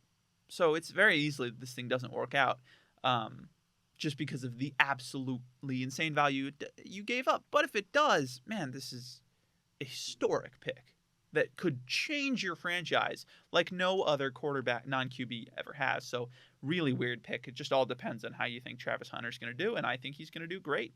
So... and I know you do too, but it's really tough to project that he's going to hit that ceiling that we've just never seen anybody hit. It's really tough. You've convinced me to bump this from a C+ up to a very high B-. So this will probably be somewhere around my 20th favorite draft. And to be clear, I was surprised the model liked this draft that much too. Well, you got like 5,000 points from the first Yeah. pick of the model. Yeah, listen, we'll reprogram them. I still think that it's good. working No, as it's intended. doing really well. It's just seeing how much. But when you don't have any, when you just really have one major value pick, then it's going to weigh that pretty heavily. So makes sense. This was definitely a controversial class, but I think I liked it. So, and I think I liked day 3 a little bit less than you did. So, still funny. All right, is that the South? Yep, we're ready to switch conferences. Let's do it. Now, I did lie to you. I realized that the Falcons only have 5 picks, so we should probably start off with the Falcons. Okay. Atlanta, taking Jalen Walker at 15. He falls a little bit, and then moving up for James Pierce Jr., baby, at 26. Xavier Watts at 96. And then following that up with another free safety, Billy Bowman at number 118 in the 4th. And finally, the Falcons' personal Mr. Relevant, Jack Nelson at 218 in the 7th round. I love the valuation on Jalen Walker. I'm glad that, well, I don't know if I want to say I'm glad the Panthers didn't take him, but I think that this is much closer where he should have gone. And for a team that needs pass rushing impacts and guys who just know how to win, I think Jalen Walker can do that. I think it's overstated how raw he is. I do think he's going to be a year 1 impact. He's exactly what they're looking for a defensive culture perspective. This is a really tough pick not to like. Also, Pro Football Reference, he is not a fucking defensive end. Please. Anyway. Yeah. So just off rip, this is the only team in this class that netted 3 steals. And when you consider that this was a 5-person draft class, that is 60% really steal rate, impressive. baby. Yeah. So they came out 4th, and they only came out 4th highest in the model grade. And that's because it went, just to tell you all the grades I had. Small class. I gave the Jalen Walker pick an A, gave the James Pierce Jr. pick a C, and I gave Watts, Bowman, and Nelson all steals. The Walker pick, I like that you mentioned he's not as unpolished as people say he is. I actually thought that he was one of the most polished edges in this class. And for a guy who has not played nearly as much he's played much less of the position that Abdul Carter has. And he is not the same athlete. He is the closest linear athlete to Abdul Carter in the class in the edge position. He has played less snaps than him at the edge, and he's far more polished. The only reason that he is a worse prospected edge is because he's just smaller, less arm length, and doesn't have the elite bend that Carter has. I mean, Carter's a freak athlete, and Walker just does. He's got solid to good bend, but not even close to the bend that he should have for someone who's pretty small. He's polished. He has a really good understanding of the counters, timings on spins and stuff. He knows when to hit the speed move, knows when to hit the bull rush. There's a flash of a really nice bull rush in there. Knows his maximize his arm length. He's a good spot dropper from his position. I think I like him quite a bit more as a linebacker than you do, which is okay. And we've talked about it a bunch. The character, the leadership factor for a 21-year-old true junior out of Georgia, it's just rare to find. You keep him in Atlanta, really nice. You cannot dislike this pick. Would have disliked it at 4, and I wouldn't have loved it at 8, but 15, love it. Was it ever real that he had a chance to go at 4? No, I think it was absolutely real at 8 if Tat was gone. What about 6 to the Raiders? That ever have a chance? I doubt it. Because who did they went? Genty? No, I doubt it. This is a win for the draft process. Let's go. This just makes more sense. This is where he should have gone. And because he did go where he should have gone, I love the pick. Now, what do you think about James Pierce Jr. in the trade up at 26, double dipping on edge? Fascinating draft strategy from the Falcons because they spent 4 of their 5 picks on 2 positions. The double dip? Yeah, and it's not like they were vastly different positions. It was 2 similar players at the same position. 2 lighter, more finesse-heavy edge rushers, and 2 deep zone, single high safeties with good athleticism and poor tackling ability. Really just got the same 2 players, and Pierce, we both didn't like him that much. I gave this a C, as I said. I don't love giving up a first-round pick next year to move up to get him. I just don't see why. Why would you do that? I get it. You have continually failed at picking good edges. So take your shots. Get as many good, talented players in the room as possible. But then also on the flip side, if you've continually failed at developing edges, let's not take a guy who needs a lot of development both off the field and on the field when we could take plenty of other great players who can help us contend immediately. And I don't know, maybe help your practically rookie quarterback on the other side of the football. Just seemed like a misuse of funds, of capital with this pick. Player, you can convince me that the player is worth a first-round pick at the end of the first round. Absolutely, you can convince me. But I don't like this pick at all. I'd like to hear your thoughts on it. We can only hope that bringing in Jalen Walker just helps offset James Pierce Jr.'s allegedly very poor football character. Another reason that I don't love this is because of how much the Falcons have struggled to develop edge rushers. Look, if you have a track record of maximizing this type of player that needs development, that has the athleticism and just needs to grow and mature into it, that's one thing.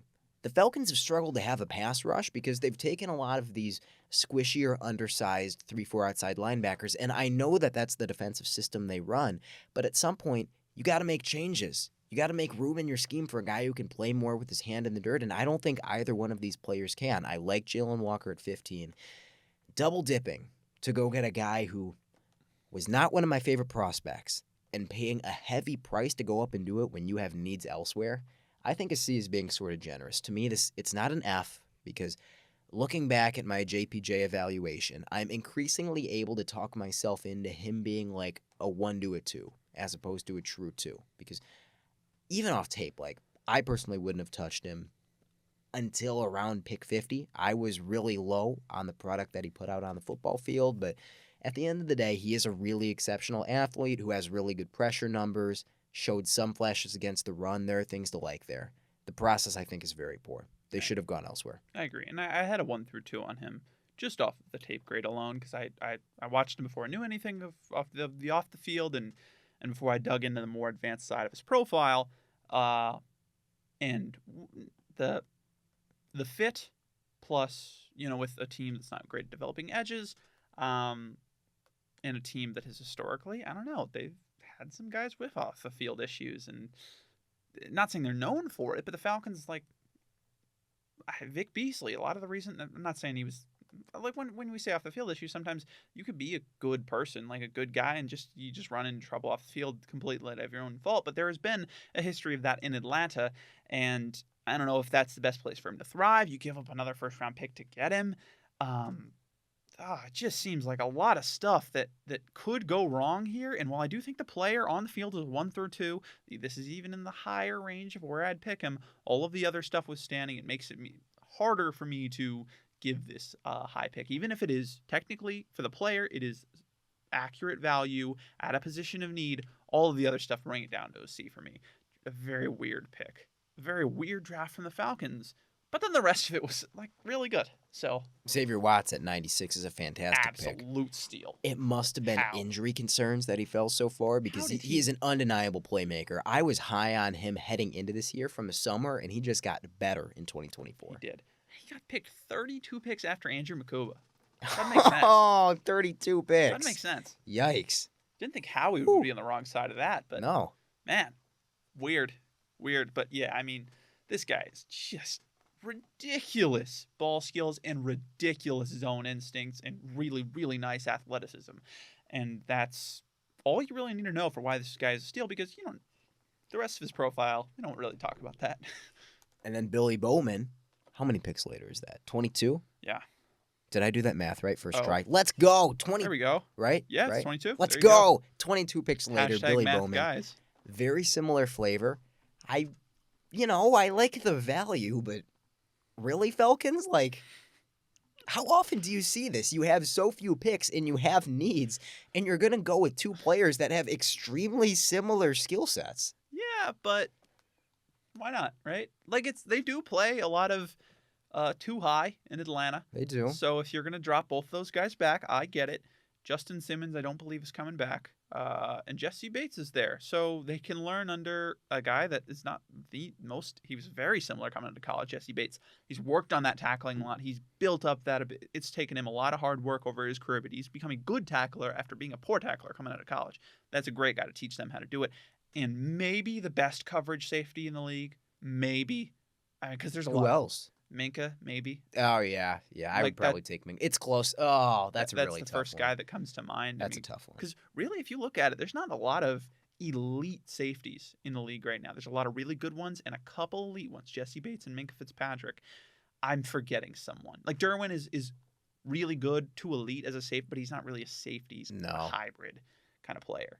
And that's when he's on the field. As a safety, he's good to really good, but he's elite football player, just not as necessarily as a pure safety. Let me research. This is how we create our sports takes. Best NFL safeties. But, I mean, you look 3 or 4 years down the line, Xavier Watson, Billy Bowman could both be top 10 coverage safeties. That's how good they are. Winfield. Yes, Winfield. That's why I was forgetting. I mean, he's fantastic as well. So you got those 3 guys are probably the best pure coverage safeties in football, and then everybody else is really good too. But yeah, you could use 2 of those guys back there because Bates. Well, now they have 3. Yeah, exactly. And Bowman and Watts we're always going to need some time to develop, especially Bowman. You need to be able to tackle, even if you're safety. You need to be able to tackle. So this gives them time to learn under one of the best in a good Atlanta secondary. And you can kind of rotate both of them in, use the hot hand approach as the number 2 safety. This is really nice. I think this is a situation where I do kind of like double dipping because realistically, what are the odds that the 96th and the 118th pick are both going to turn out to be starters? That's not high. One of them, you take your shot. One of them I think will be. If not both, because I believe in both of them, I think but with this, you're pretty much guaranteed to get a really, really nice starter at the safety room for the next 5 to 8 years. I just want to highlight this. Okay. They really don't have a box safety, and I know that they run a lot of too high. You don't need to run. You don't need a But box DeMarco Hellams and Jordan Fuller, wouldn't you rather have that skill set somewhere on the roster? But it's like I don't hate it. They don't need it. I mean, you look at Raheem Morris, what he runs. It's just he does not really need that. It doesn't have a big role in that box safety. You look at what he ran a lot in Los Angeles. Right, he was the DC for Los Angeles beforehand. Yes, he was. The Rams. Yes. Why was I thinking the Rams? Chargers? No, he was the DC for the Rams beforehand. Rams never ran much too high safety. Changed a little bit with Chris Shula, but not much. Shula, a Morris disciple as well.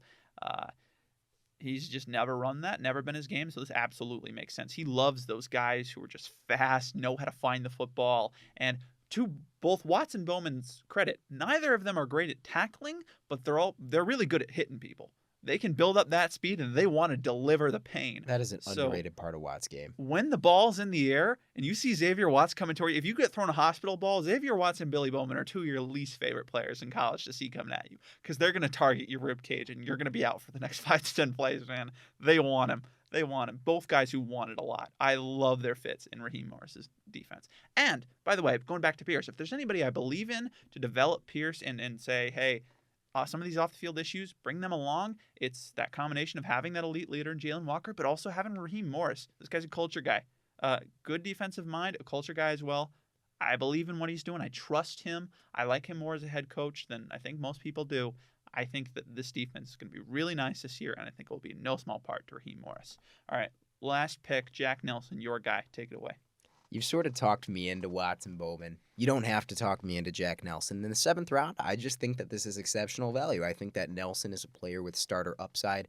Not the best athletic traits, but maximizes what he does have with very sound footwork, excellent strike timing, and as a run defender, he just does enough. I wish that he would get a little bit more push, but he runs his feet. He's always straining to seal off the edge. Excellent at picking up stunts. You're drafting a Wisconsin offensive tackle. Starting left tackle for, I think, 4 seasons. Don't quote me on that. At least 3. A ton of experience under his belt. You know exactly what you're getting. He's going to make an exceptional backup to Caleb McGarry and Jake Matthews. Yeah. Am I right about that? I know it's a 7th round pick, but maybe he is your Jake Matthews heir apparent. Jake Matthews still doing things 11 years into his career, still playing really well. Probably got another year or 2 in him. Jack Nelson can learn under him and maybe become a starting left tackle for them. He'd be really good. And then as undrafted free agents, they grabbed Kobe Bryant, who I'm surprised was the UDFA. Man. That's a steal. Jesus Christ, another guy who just loves to hit people even if he's not the best tackler. Raheem Morris is a type in the secondary. Nick Nash as well. Bam. Triple Crown. Who's who? Triple Crown.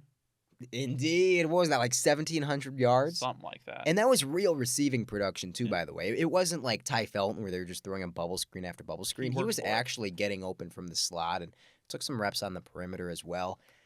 I wish he was like 10% more refined. I wish he was Restrepo. Yeah. If he was Restrepo and maybe like 10% faster than athlete. Restrepo, which he is, he would not have been a UDFA. He would have been a 6th or 7th round pick, maybe higher, but still a guy that I think actually can be a starting slot receiver because he's a converted quarterback. Like, he's still new to the position. He's still gathering that nuance. Really nice pickup. Joshua Gray is a versatile offensive lineman from Oregon State, so they were able to make a little bit of noise in undrafted free agency. This is going to be sort of a polarizing class. Yeah. What did you think of it? I gave it an A.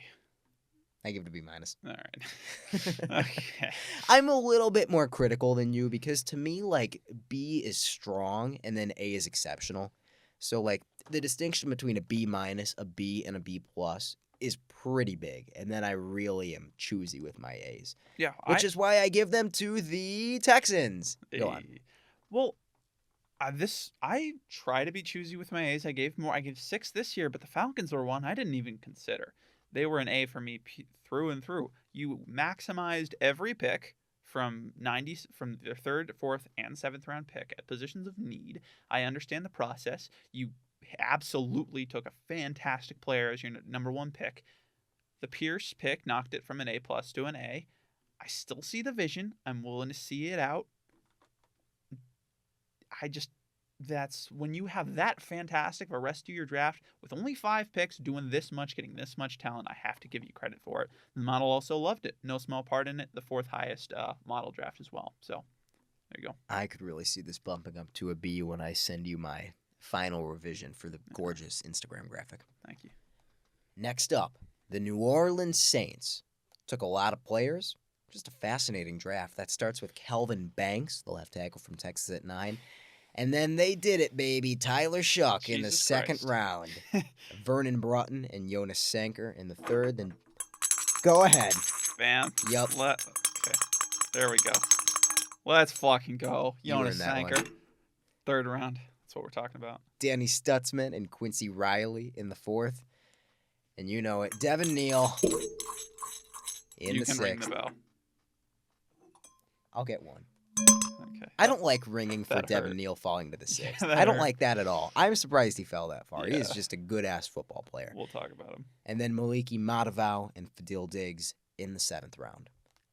I think I like Kelvin Banks at 9. Don't get me wrong. In the average draft, this isn't an exceptional pick, but there just weren't a lot of true top 10 talents in this year's class. He's going to get Trevor Penning off the field. You move Talisa. I imagine it works that you move Talisa Fuanga back to his natural right tackle position.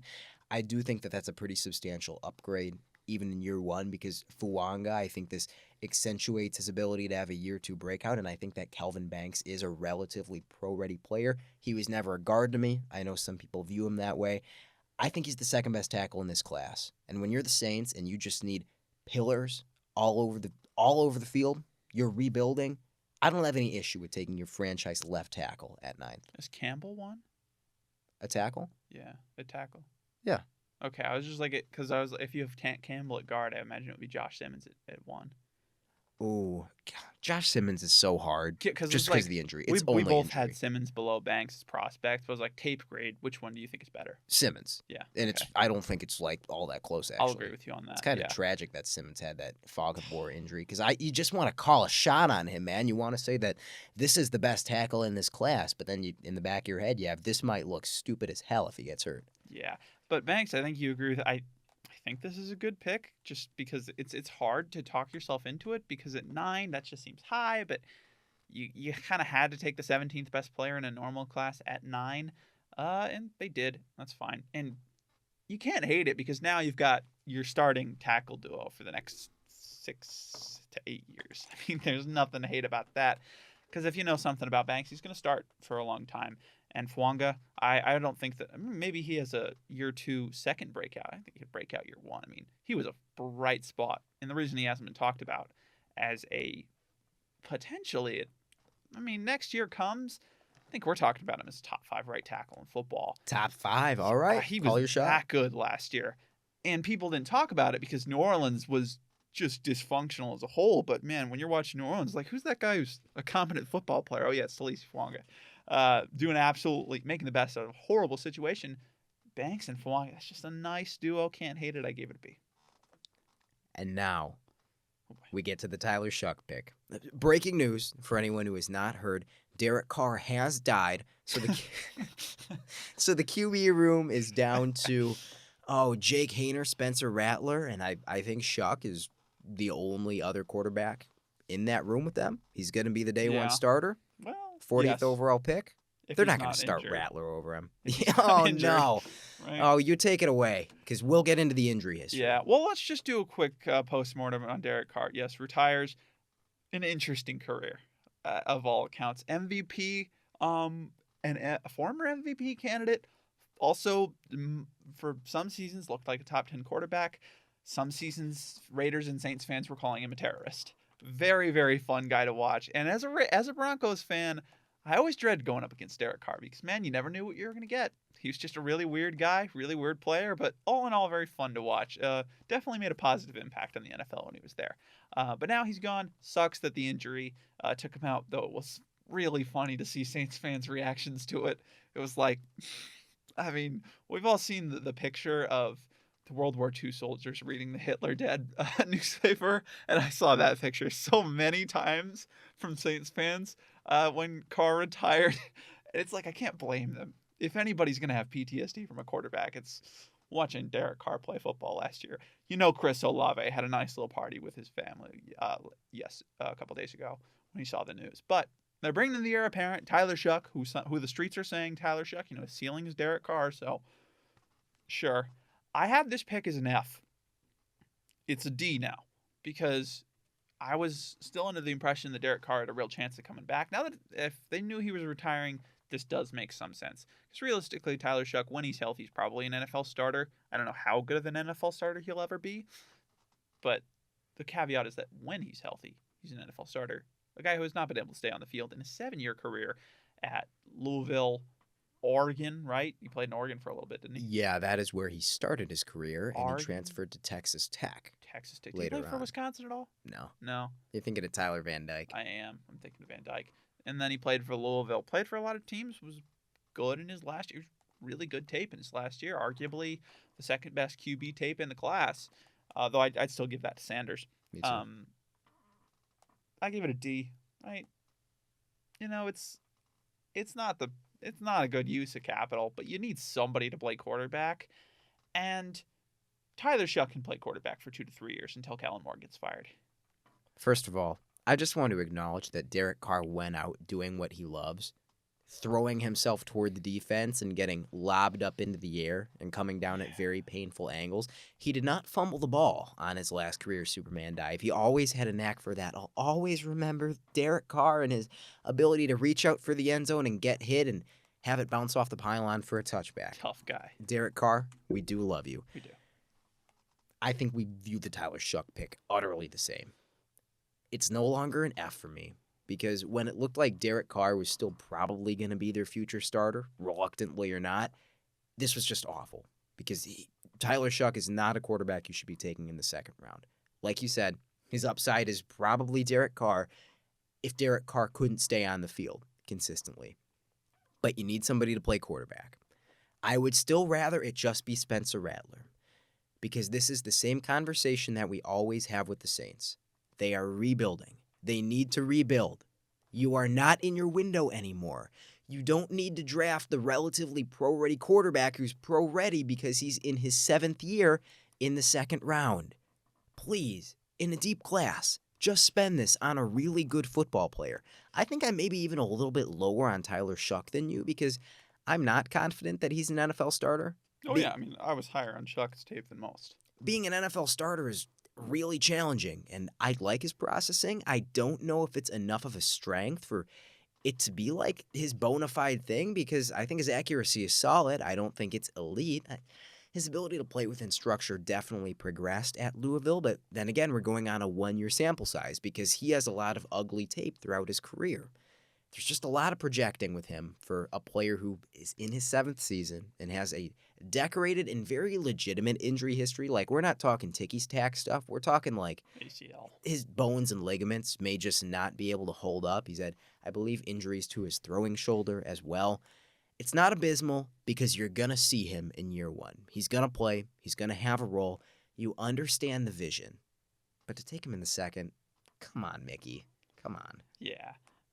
Listen, if Kellen Moore can figure out a way to not get fired after 2 years, make Tyler Shuck a starting NFL quarterback, and turn this thing around, you give him Coach of the Year. Because, man, if there is not a head coach facing a tougher challenge than Kevin Moore, with a combination of a front office that refuses to admit that it's time to rebuild and that Drew Brees is no longer their starting quarterback, a team that sucks, a quarterback like Tyler Shuck now, who is just, it's unlikely he's going to hit. If Kellen Moore can bring this all together and figure it out, he's Christ. There's no two ways about it. I like the Christ comp in that he feels very sacrificial right now. He does. Like, you just have that face where it's like, oh, he's doomed, isn't he? It's like photos taken before disaster, Kellen Moore in this job. And that's why it's like, if he's still their head coach after 2 years, I will be very shocked. But I will also applaud him because that will have that's like a Rudy level comeback. In 2 years, maybe, if he's their head coach in 5 years, he will have defied infinitesimally high, small odds that he would still be their coach. Impressive. We'll see if Kellen Moore can do it. And then after this pick, they just kind of hop right back on the wagon. I mean, Vernon Broughton at 71 makes sense.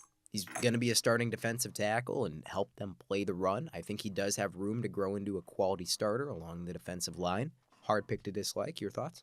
Yeah, I mean, I thought he's got the size to be a good run defender.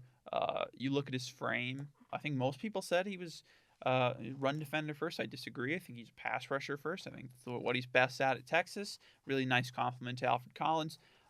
Really just has a good feel for it. And he needs to progress, but he's got the athletic tools and the instincts and just the timing down to be a good pass rusher. And he needs to develop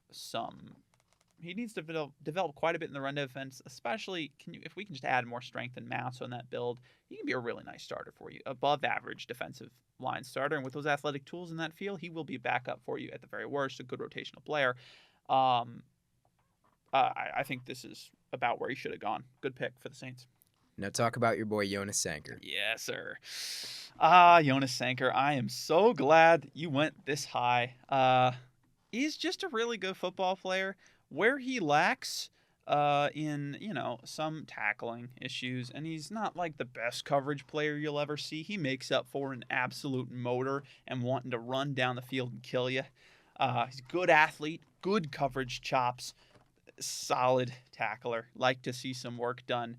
A good run defender. This is a guy that can play pretty much anywhere on the field. He's fantastic at processing and just seeing what's in front of him. Can get a jump on whatever the quarterback's doing. His eyes are in the backfield, but it's not like he's staring the QB down. He's still aware of where the receivers are. I just love his game so much. He was my guy. He was on the thumbnail for the My Guys episode. It was him and LaQuinn Allen.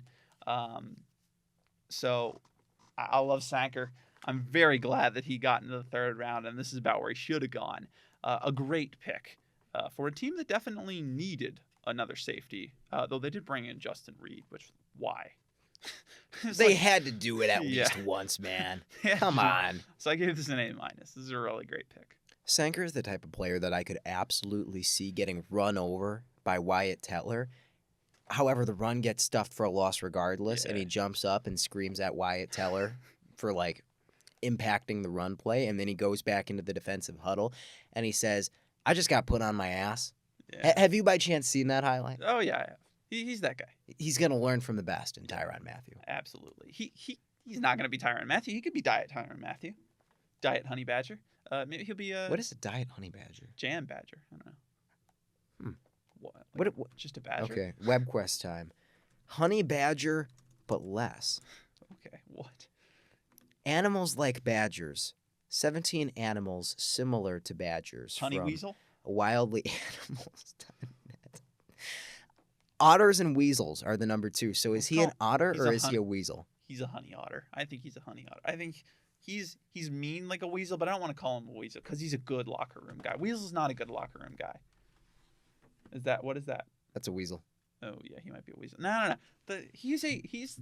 Weasels are not good in the locker room. He's a good locker room guy. He's a mix of the otter. He plays like a weasel, but he's an otter in the locker room. You know what I mean? Love it. There you go. This is why you listen to BTS. Absolutely.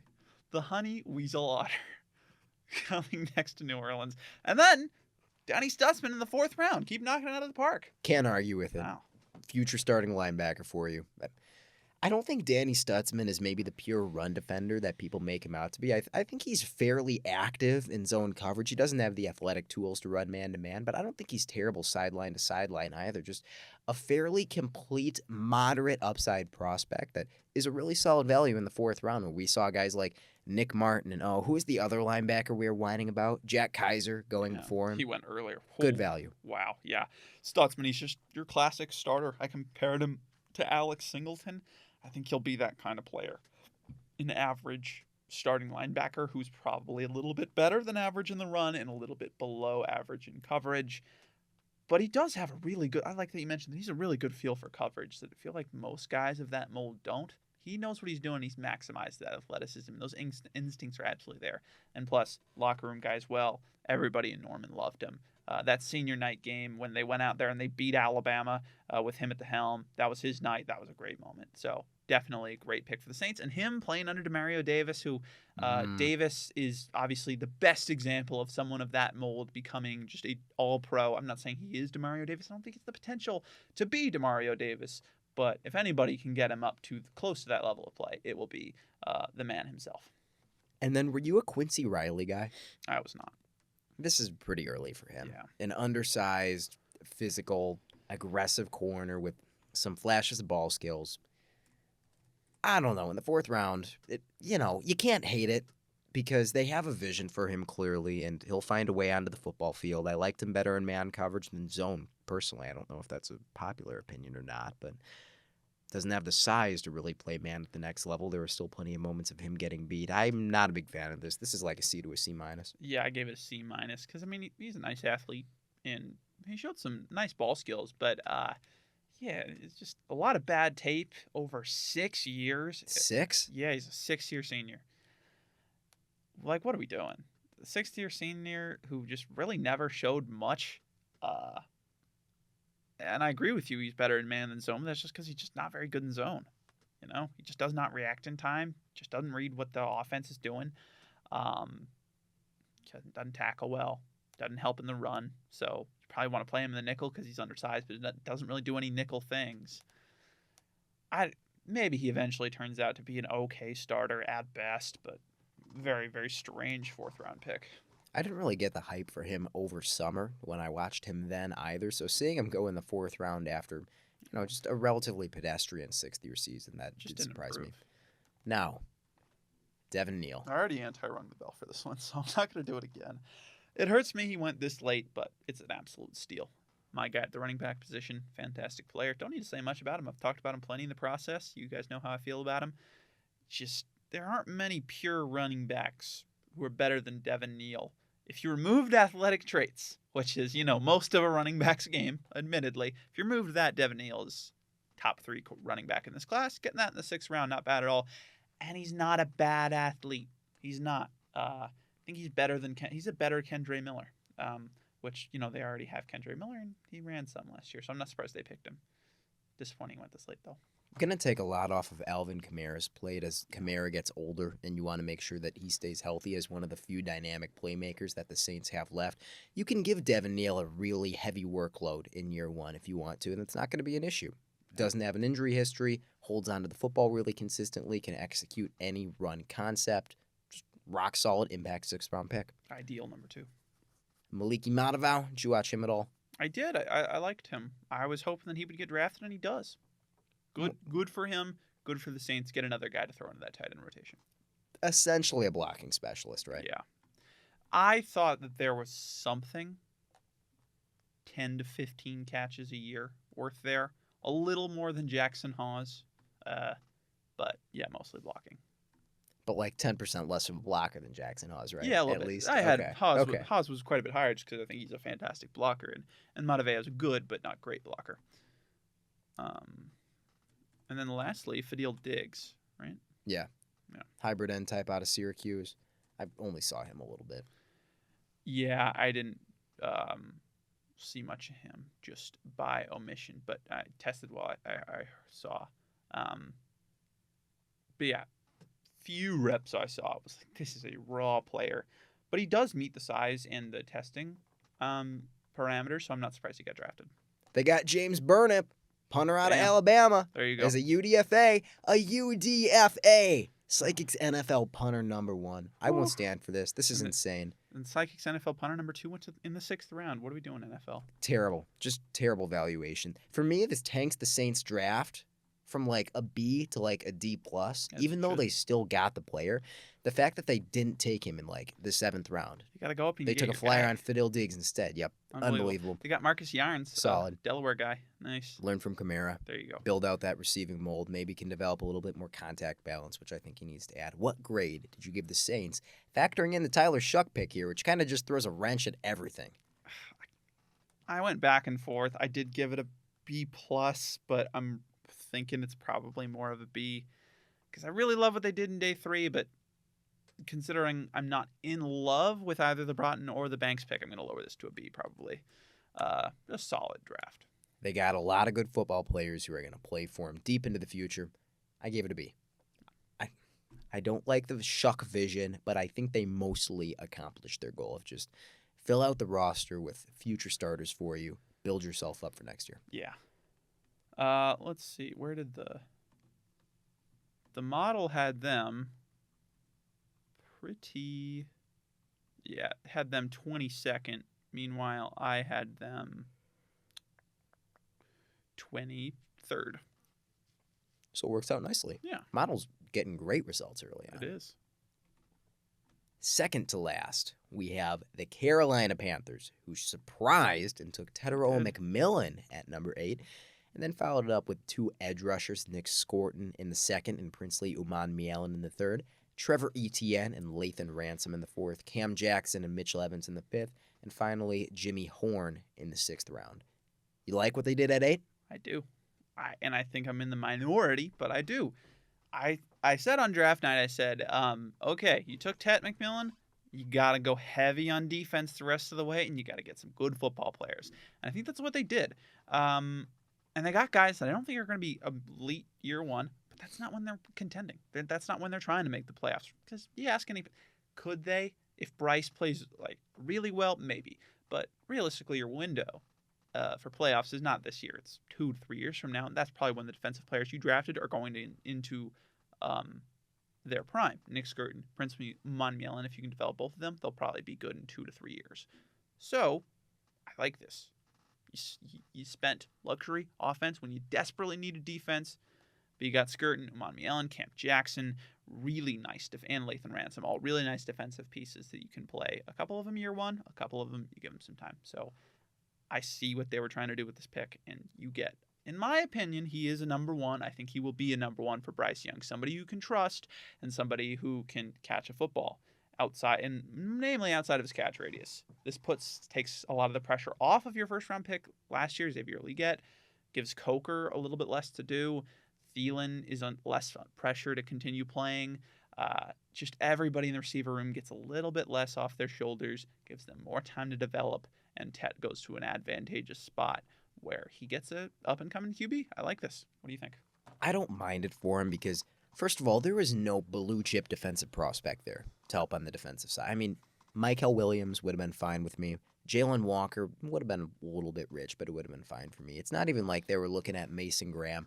There was nobody that was calling their names that they had to draft. And instead, they go out and get Bryce Young some help, and I think they owe that to Bryce Young after they did everything in their power to ruin his life for roughly the first season and a half of his career. He finally showed something and was winning in spite of his receiving options outside of Adam Thielen, who is somehow as reliable as ever. Instead of shrinking in the tough moments, Bryce Young, I think, made a statement, and he's saying, if you give me help, I can take another step forward. I think they got that with Tetero McMillan. And then, like you mentioned, they had to go defense heavy, and they got 2 defensive impacts from rounds 2 and 3. I don't think Nick Scorton is ready to contribute on day 1. I don't think he's a 0. I wish he was a little bit more reliable in run defense for a bigger dude. It's going to be fascinating to see how he plays at his slim down weight. What is he at now? Like 257. That's a big drop from where he was playing, but that is closer to where he played at Purdue. If he can maintain the power profile, maybe get some out of him in year 1. Maybe he surprises. And then Princely Umanmielen is just a really solid 1v1 pass rush winner. Exceptional bend, really good length, moments of really nice hand usage, has an excellent spin move. He is more of that instant third down impact that the Panthers can rely on to just get better at defense in year 1 and put themselves in a position to make the playoffs, because Bryce Young was pretty damn good at the end of last year. It is hardly out of the realm of possibility. Yeah. And Umanmielen, I don't think he's a year 1 impact much, because I do think even as pass rush, he has quite a bit of work to do. The hand placement needs a lot of work, and he needs to develop that plan. But we took 2 developmental edges. Well, who's the DC there? It's Zero Evero. And man, he did God's work in Denver, developing some really tough guys to develop. Jonathan Cooper, Nick Bonito, both starters to all pros in Nick Bonito's case, and he was a big part of, I believe he was there in Bonito's first year.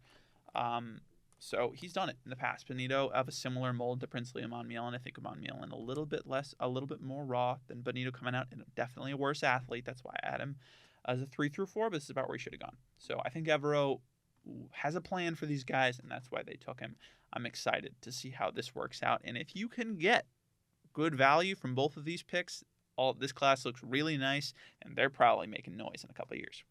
What do you think the rationale behind the ETN pick is? We don't have a number 2. Let's take a number 2 who is a better. I mean, he kind of can do the things that Hubbard can't, as far as he is a plus speed guy and a plus outside zone guy, where you just let Hubbard take most of the inside work, and he doesn't have to be this 260 carry guy. I think Hubbard's better as a 200 carry guy, where he can do more, and that allows you to be more multiple in your approach. When you've got a guy like ETN, you can have him catch passes, or you can have Hubbard catch passes. I think this allows them to do a lot of things, especially because Brooks is not going to be played in this year. ETN and Hubbard, that gives Hubbard help. Like Hubbard, I like him a lot. I know you do too. He probably can't do it all alone. He's not a true bell cow, right? You need some help, and I think ETN comes in there and does it immediately. I like that we saw ETN's pass pro go from just absolutely abysmal to probably playable this year, because I think he has the talent, and as far as smoothness of the hands and ability to consistently pluck the ball, rarely drops the football, solid route runner to develop into a really strong third down back, even if the between the tackles vision never really comes along. And that would give him a skill set that they don't really have with Chuba Hubbard. Like, Chuba isn't a terrible receiving back, but that's not his game. Get Bryce Young another weapon. I don't think this is fantastic. Maybe a B- pick, but I don't really have any issue with it either. ETN was sort of a my guy in this process. Yeah.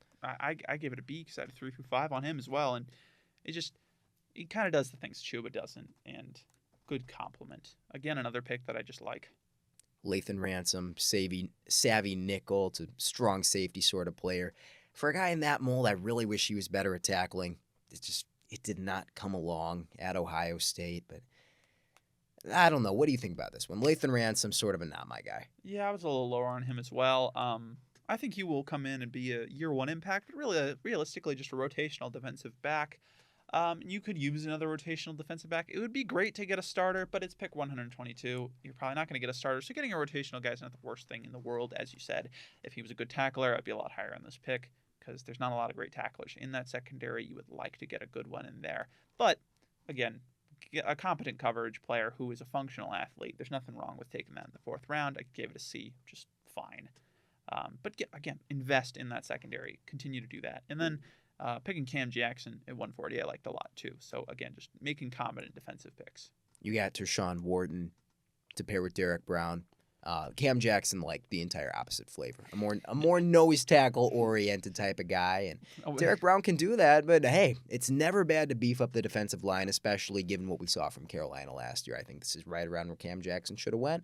Maybe a touch early, but I'm not going to fault him considering how badly they need the defense, and he's going to be an impact. And I like Cam Jackson quite a bit, because he's probably not going to play on 3rd and 7 ever. But the first 2 on 3rd and 1, you bet your ass is going to be out there. And when you got a guy like Derek Brown who can do both things, and then Tershawn Wharton who could be the pass rusher, you need a run defender. Cam Jackson fits right in. Like it. Mitchell Evans in the 5th. Sure. Mitchell Evans is like the stock tight end too. I don't really know if I buy the untapped upside with him. Watching him, he doesn't stick out. He's a solid Notre Dame tight end, and that's okay to take in the 5th. I guess they want a little bit more consistency. Is their starter the Jadavian Sanders? Yeah. Where did they take him last year? 4th round, but man, he looked really. People are just forgetting about him. He got injured before Young really had his breakout. He looked really nice before Young had his breakout, and I think he was there. There was a 1 to 2 week overlap before he got hurt. They were clicking. They looked really nice. He can be your number 1 receiver. So Mitchell Evans then comes in as more of a blocker. Your stock tight end too, someone who can be reliable for you. It's fine. Yeah. Jimmy Horn. I like this. Savvy slot receiver, really undersized, okay athlete. One of the more underappreciatedly nuanced route runners in the class. Measurable concerns, but just go out and get Bryce Young, another guy who can win. I'm sick of talking about like how they need to get help for Bryce Young, but I don't mind that approach. It's never bad to get help for your young quarterback who you've worked really hard to traumatize over the last 2 seasons. Yeah, and they did not pick an offensive lineman, but I think that was by design because you remember last year they spent every piece of money they had, all their capital on offensive linemen. That allows you to go up there and get Bryce Young some more help and build up this defense. So I like this draft quite a bit. Did get a B because I don't think any of the picks were like the highest graded pick was Tet at A-, and then the next highest pick was B with multiple picks. So it's just a straight up B. Really nice draft. You got a lot better in positions where you needed to. I don't think they maximized value or anything, but nothing to complain about. Middle of the pack. Absolutely. They did get a lineman. They got my boy Luke Condra as a UDFA. That's going to be anti-ring the bell. Just a very stiff mover, but I did like his ability to move guys off the ball and kind of a lockdown pass protector. Once he gets his hands inside, guys don't go anywhere. Another guy to throw in that interior well. Ryan Fitzgerald might be their starting kicker because they don't have a starting kicker in place, right? No, wow, they brought in a lot of guys. Kobe Hudson, the route running wideout out of UCF. I liked him. He'll compete for the roster spot. Jared Harrison Hunt, sort of a 5-tech from SMU, heavy hands. Yeah. I give it a B+. B+, there you go. Yeah, the model liked it. It was 13th overall. I had it 19th in my rankings. It was actually the UDFA pool that convinced me to go from a B to a B+. I think this is a really solid class. They got a lot of guys who are going to be playing for him deep into the future, even if there wasn't really a single pick that I'm like, damn, that's nice. Just really solid. They didn't waste anything. Yeah. And finally, it's going to be a short and sweet draft class, but this is a fun one to talk about. It's the Tampa Bay Buccaneers who surprise and go wide receiver Emeka Egbuka at 19 before double dipping at cornerback with our boys Benjamin Morrison and Jacob Parrish. There we go. David Walker, the 3-4 edge rusher out of Central Arkansas. My guy Elijah Roberts, who Pro Football Reference has listed as a defensive tackle, and I know that's where he'll play, and it still just makes me sad to see. And Tez Johnson in the 7th round. What do you think of the Emeka Egbuka pick? Because it's kind of growing on me. Yeah, I mean, I love Emeka Egbuka as a player. Not a my guy, but this is about where he should go. You know exactly what you're getting. The thing with him was like, where do you value that? Everybody had an identical evaluation on him, but nobody could seem to agree this where that player should go. I think this is where he should go. You know you're getting a starting slot receiver for the next 8 years who will probably make 2 or 3 Pro Bowls. And yeah, 19, that's nice. That's really nice. The only question I have is, this is a team that is looking to contend right now. Because you look at Tampa Bay's roster, that's a really fucking good roster. This is fantastic. This is not just a team they're looking to make the playoffs. This is a team they're looking to win a Super Bowl. So Egbuka, theoretically, he's a win-now kind of player, but you don't need him year one, it feels like. However, you do have great receivers on the roster, but you do also have a lot of injury-prone receivers on the roster.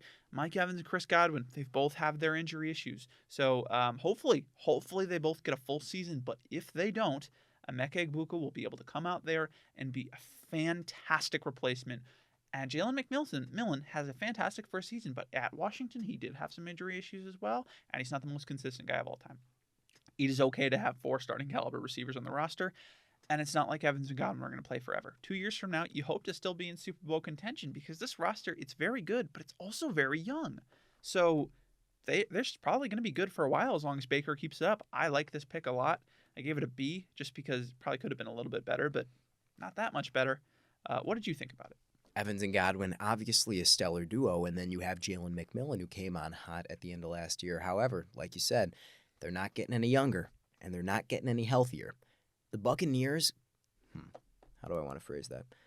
The Buccaneers had some really high highs in 2024, and it felt like they had their wings clipped when Kate Otten was like their entire offense for a minute there. They ran out of guys, and Emeka Egbuka is insurance against that in year one because he is pro-ready, but yet he still gets to learn under Chris Godwin. So from a year one impact perspective, it's not like they have a ton of roster spots open for guys to come in and start. I think it's fine. However, I will never be against taking the good football player in the first round.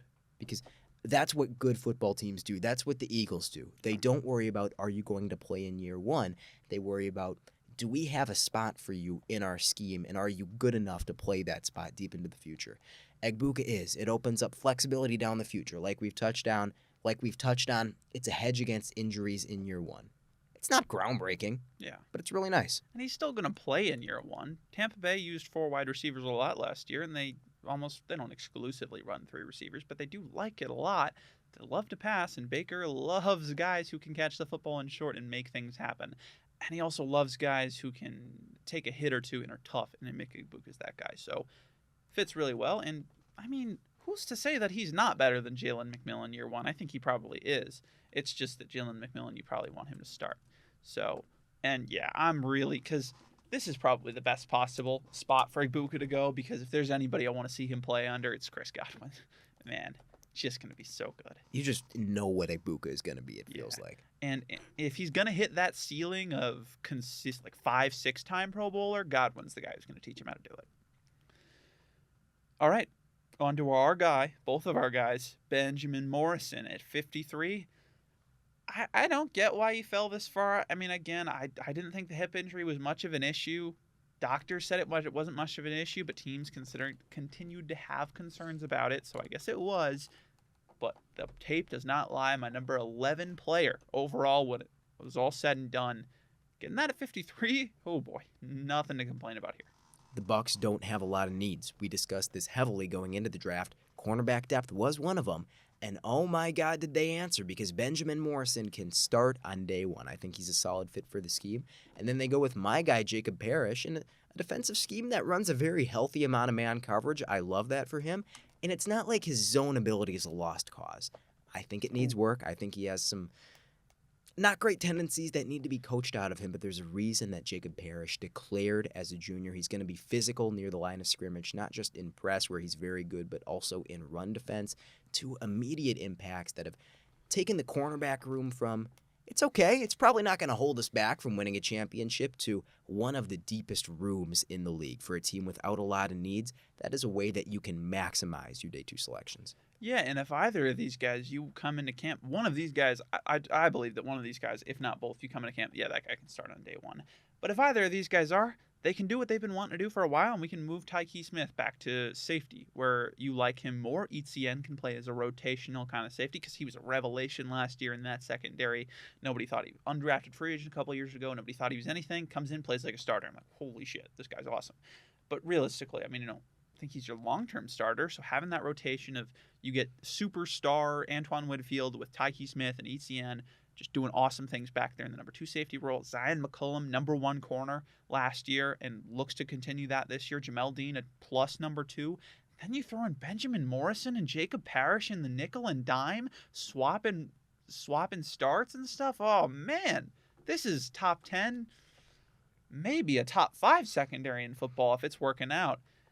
And then what they do on day 3 is they shore up that defensive line and make it even better with a bunch of guys that are projects. But in Tampa Bay, you're just like, yeah, there's no way this guy is not going to work out. What's there to dislike about this class? It's hard to know what you're getting with David Walker on day 1, and a bunch of people really hammered home edge as the Buccaneers' biggest need. I think their pass rush was pretty okay last year, and they went out and added Hassan Reddick. I think this is a good situation for David Walker. He's going to be used in a rotational role. His tape is unique because It's ruthlessly dominant. It's anytime he got a one-on-one rep, he was eating guys' lunch. But these are... What division is Central Arkansas? They are D2, aren't they? Or are they FCS? They're FCS. The tackles he was going up against were not good. No. I tried to find tape of him against real opponents. It essentially was non-existent. It's hard to gauge his hand usage because most of the time tackles just didn't get their hands up in time. I think he's a solid enough athlete to build out that speed rush profile at the next level. I want to see him add a little bit of ability to get underneath guys' pads. You don't know exactly what you're getting, but I like the shot that they took on him. And then they go with a hedge in Elijah Roberts, who I do think can play 5-tech. I do think can play off the edge. I don't think he's less athletic than the chair, Jack Sawyer. I think that if you want the more heavy-handed type of edge rusher, you can do that with Elijah Roberts, or you can move him inside, play him at 3-tech, let him use his power profile and his length there. I think he's a pass rush impact in year one, and at the very least, he can be a guy that you take advantage of against the run. Yeah, and I think I just agree. Not much to add with that, but when you're taking a guy at the FCS level, you want to see pure domination, and David Walker did that. So he checks the boxes for FCS players. Again, also 37 sacks in 3 seasons, 21% pass rush win rate throughout college. Just ridiculous. And as you said, punches above his arm length and weight and height in the run defense, which was absolutely a plus. You don't know if it's going to translate, but if it does, it's really nice, and you're getting a Hassan Reddick kind of player. So if anybody can teach him how to do it, it's Hassan Reddick. He could be Hassan Reddick without some of the annoying off-the-field locker room issues, and that's a really good football player who you want on your team. So. And then you just snag Tez Johnson at number 235. That's where Tez Johnson should go, and I like that a lot. I am an advocate of just playing it simple in the 7th round. Take the guys who are falling due to measurable concerns because maybe they work out. It's a 7th round pick. Take the guy who you think is going to make the roster. Take the guy that you really want to get into your camp. Yeah. Good pick. And yeah, I agree.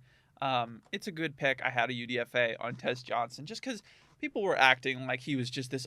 People were acting like he was the Devin Neal of receivers, except he was just a size outlier instead of an athletic outlier. No, he's not a good receiver, even if you remove the 4.5 speed and the 154 He doesn't have 4.5 speed. He ran a 4.5 40. I know he doesn't, but still not. He's still not as fast as you want for someone that small. He is as agile for someone that small. He is a good, not great route runner who consistently drops the football, does not show nearly as much after the catch as you'd like.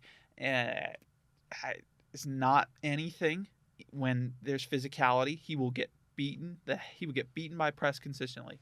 This is a guy who bottom of the roster candidate for the roster. Probably never going to be much. But in the 7th round, take a shot on a productive guy who is smart and a good locker room guy who's proven himself and knows what he's doing more than most guys. I don't hate this at all. You were only hating on him because you were manifesting him to not go to the Broncos. Yeah. You're sending out all that negative energy to discourage the Broncos front office. If you went to the Broncos in the 7th round, I don't care. That's a good pick. You bring him back with Bo. I love that. 4th round was always too high. That was what I was discouraging. You know what? Yeah, we'll run this off. I love Tez Johnson. He was getting like 3rd round hype deep into the season. Come on. He's a stand-up guy, though. You got to love him Absolutely. getting drafted. Really good story. But yeah, I gave this an A draft. He was the 2nd highest, my 2nd favorite draft. And again, the model right on the point. Right on point, 2nd highest model draft as well. 82% of value maximized. So love this draft. Before I give out my grade, there was a needle mover in undrafted free agency. Oh, yes, there was. You pair Vita Vea with Desmond Watson. Fuck those tush pushes. Christ. Yeah. The defense is pushing the quarterback back. My God. Just imagine that, Victor. Imagine that. Imagine Vita Vea and Desmond Watson. Are you imagining it? I am. How is this possible? You're not. What does this You're look not like? moving. You literally cannot run a tush push, right? You just Surely. can't. It's like one of those things where it's like when you're in a video game and you go to the edge of the map and then you just can't keep running any further. That's what it's going to be like when you try to run on these two guys. I mean, it's just not possible. And when people say he's the anti-tush push, it's not just because he's massive. I mean, watch the games. Desmond Watson's just not movable sometimes. So very interesting. And then they brought in another guy, my favorite pure center in this class, apart from Jared Wilson, Jake Majors. Really nice backup just to bring in a Tampa. I think he'll fit well. Who's their center right now? Graham Barton. Resembles him in the slightest bit, I'll say. He's just a diet Graham Barton. He'll be a nice backup center for you. More depth. In UDFA, really great to get that guy, a good leader as well. Good film room guy. This is an exceptional draft class. They didn't have a lot of needs, and they filled them with good players at good values. It felt like they had a strategy, and they went out and executed it. This is an A to me. Yeah, and it's worth a mention they brought in Shiloh Sanders. Because he's not useless. No, I had a priority UDFA, not just a UDFA grid on him. So worth getting. And during the draft, he definitely got. I mean, it looks like he's a stand-up guy. Was definitely making light of a bad situation with Shedeur falling, and in camp so far, nothing but glowing reports. So another good pickup. And those are all 8 teams we're breaking down today, right? Yep. There we go. 24-32 out of the way. Bam. Only the North remains. Yep. Is the North just objectively like the best division in both conferences? For aesthetics only. Oh, yes. Aesthetics, absolutely. The best rivalries, the best jerseys, the best environments, atmospheres, stadiums, playoff games in history, yes. In the best division in the NFC, absolutely. AFC, it's between that and the West, because I think the West is going to be really nice this year. The West is pretty nasty. But I'd probably give it to the North still. So that's going to be a powerful episode. Very, very high parity. They have my number 1 class and my number 32 class. Ooh. So it's going to be fun. It's going to be fun. I cannot wait to record. It's going to be hectic. Finals are always a battle. We'll find a way before I have to drive to Stillwater and then drive back to Tulsa and then load up a van and then drive 11 hours to Wisconsin. We always find a way. Always. Ladies and gentlemen, as always, stay hard. Oh, I'm exhausted. Very nice. I am too.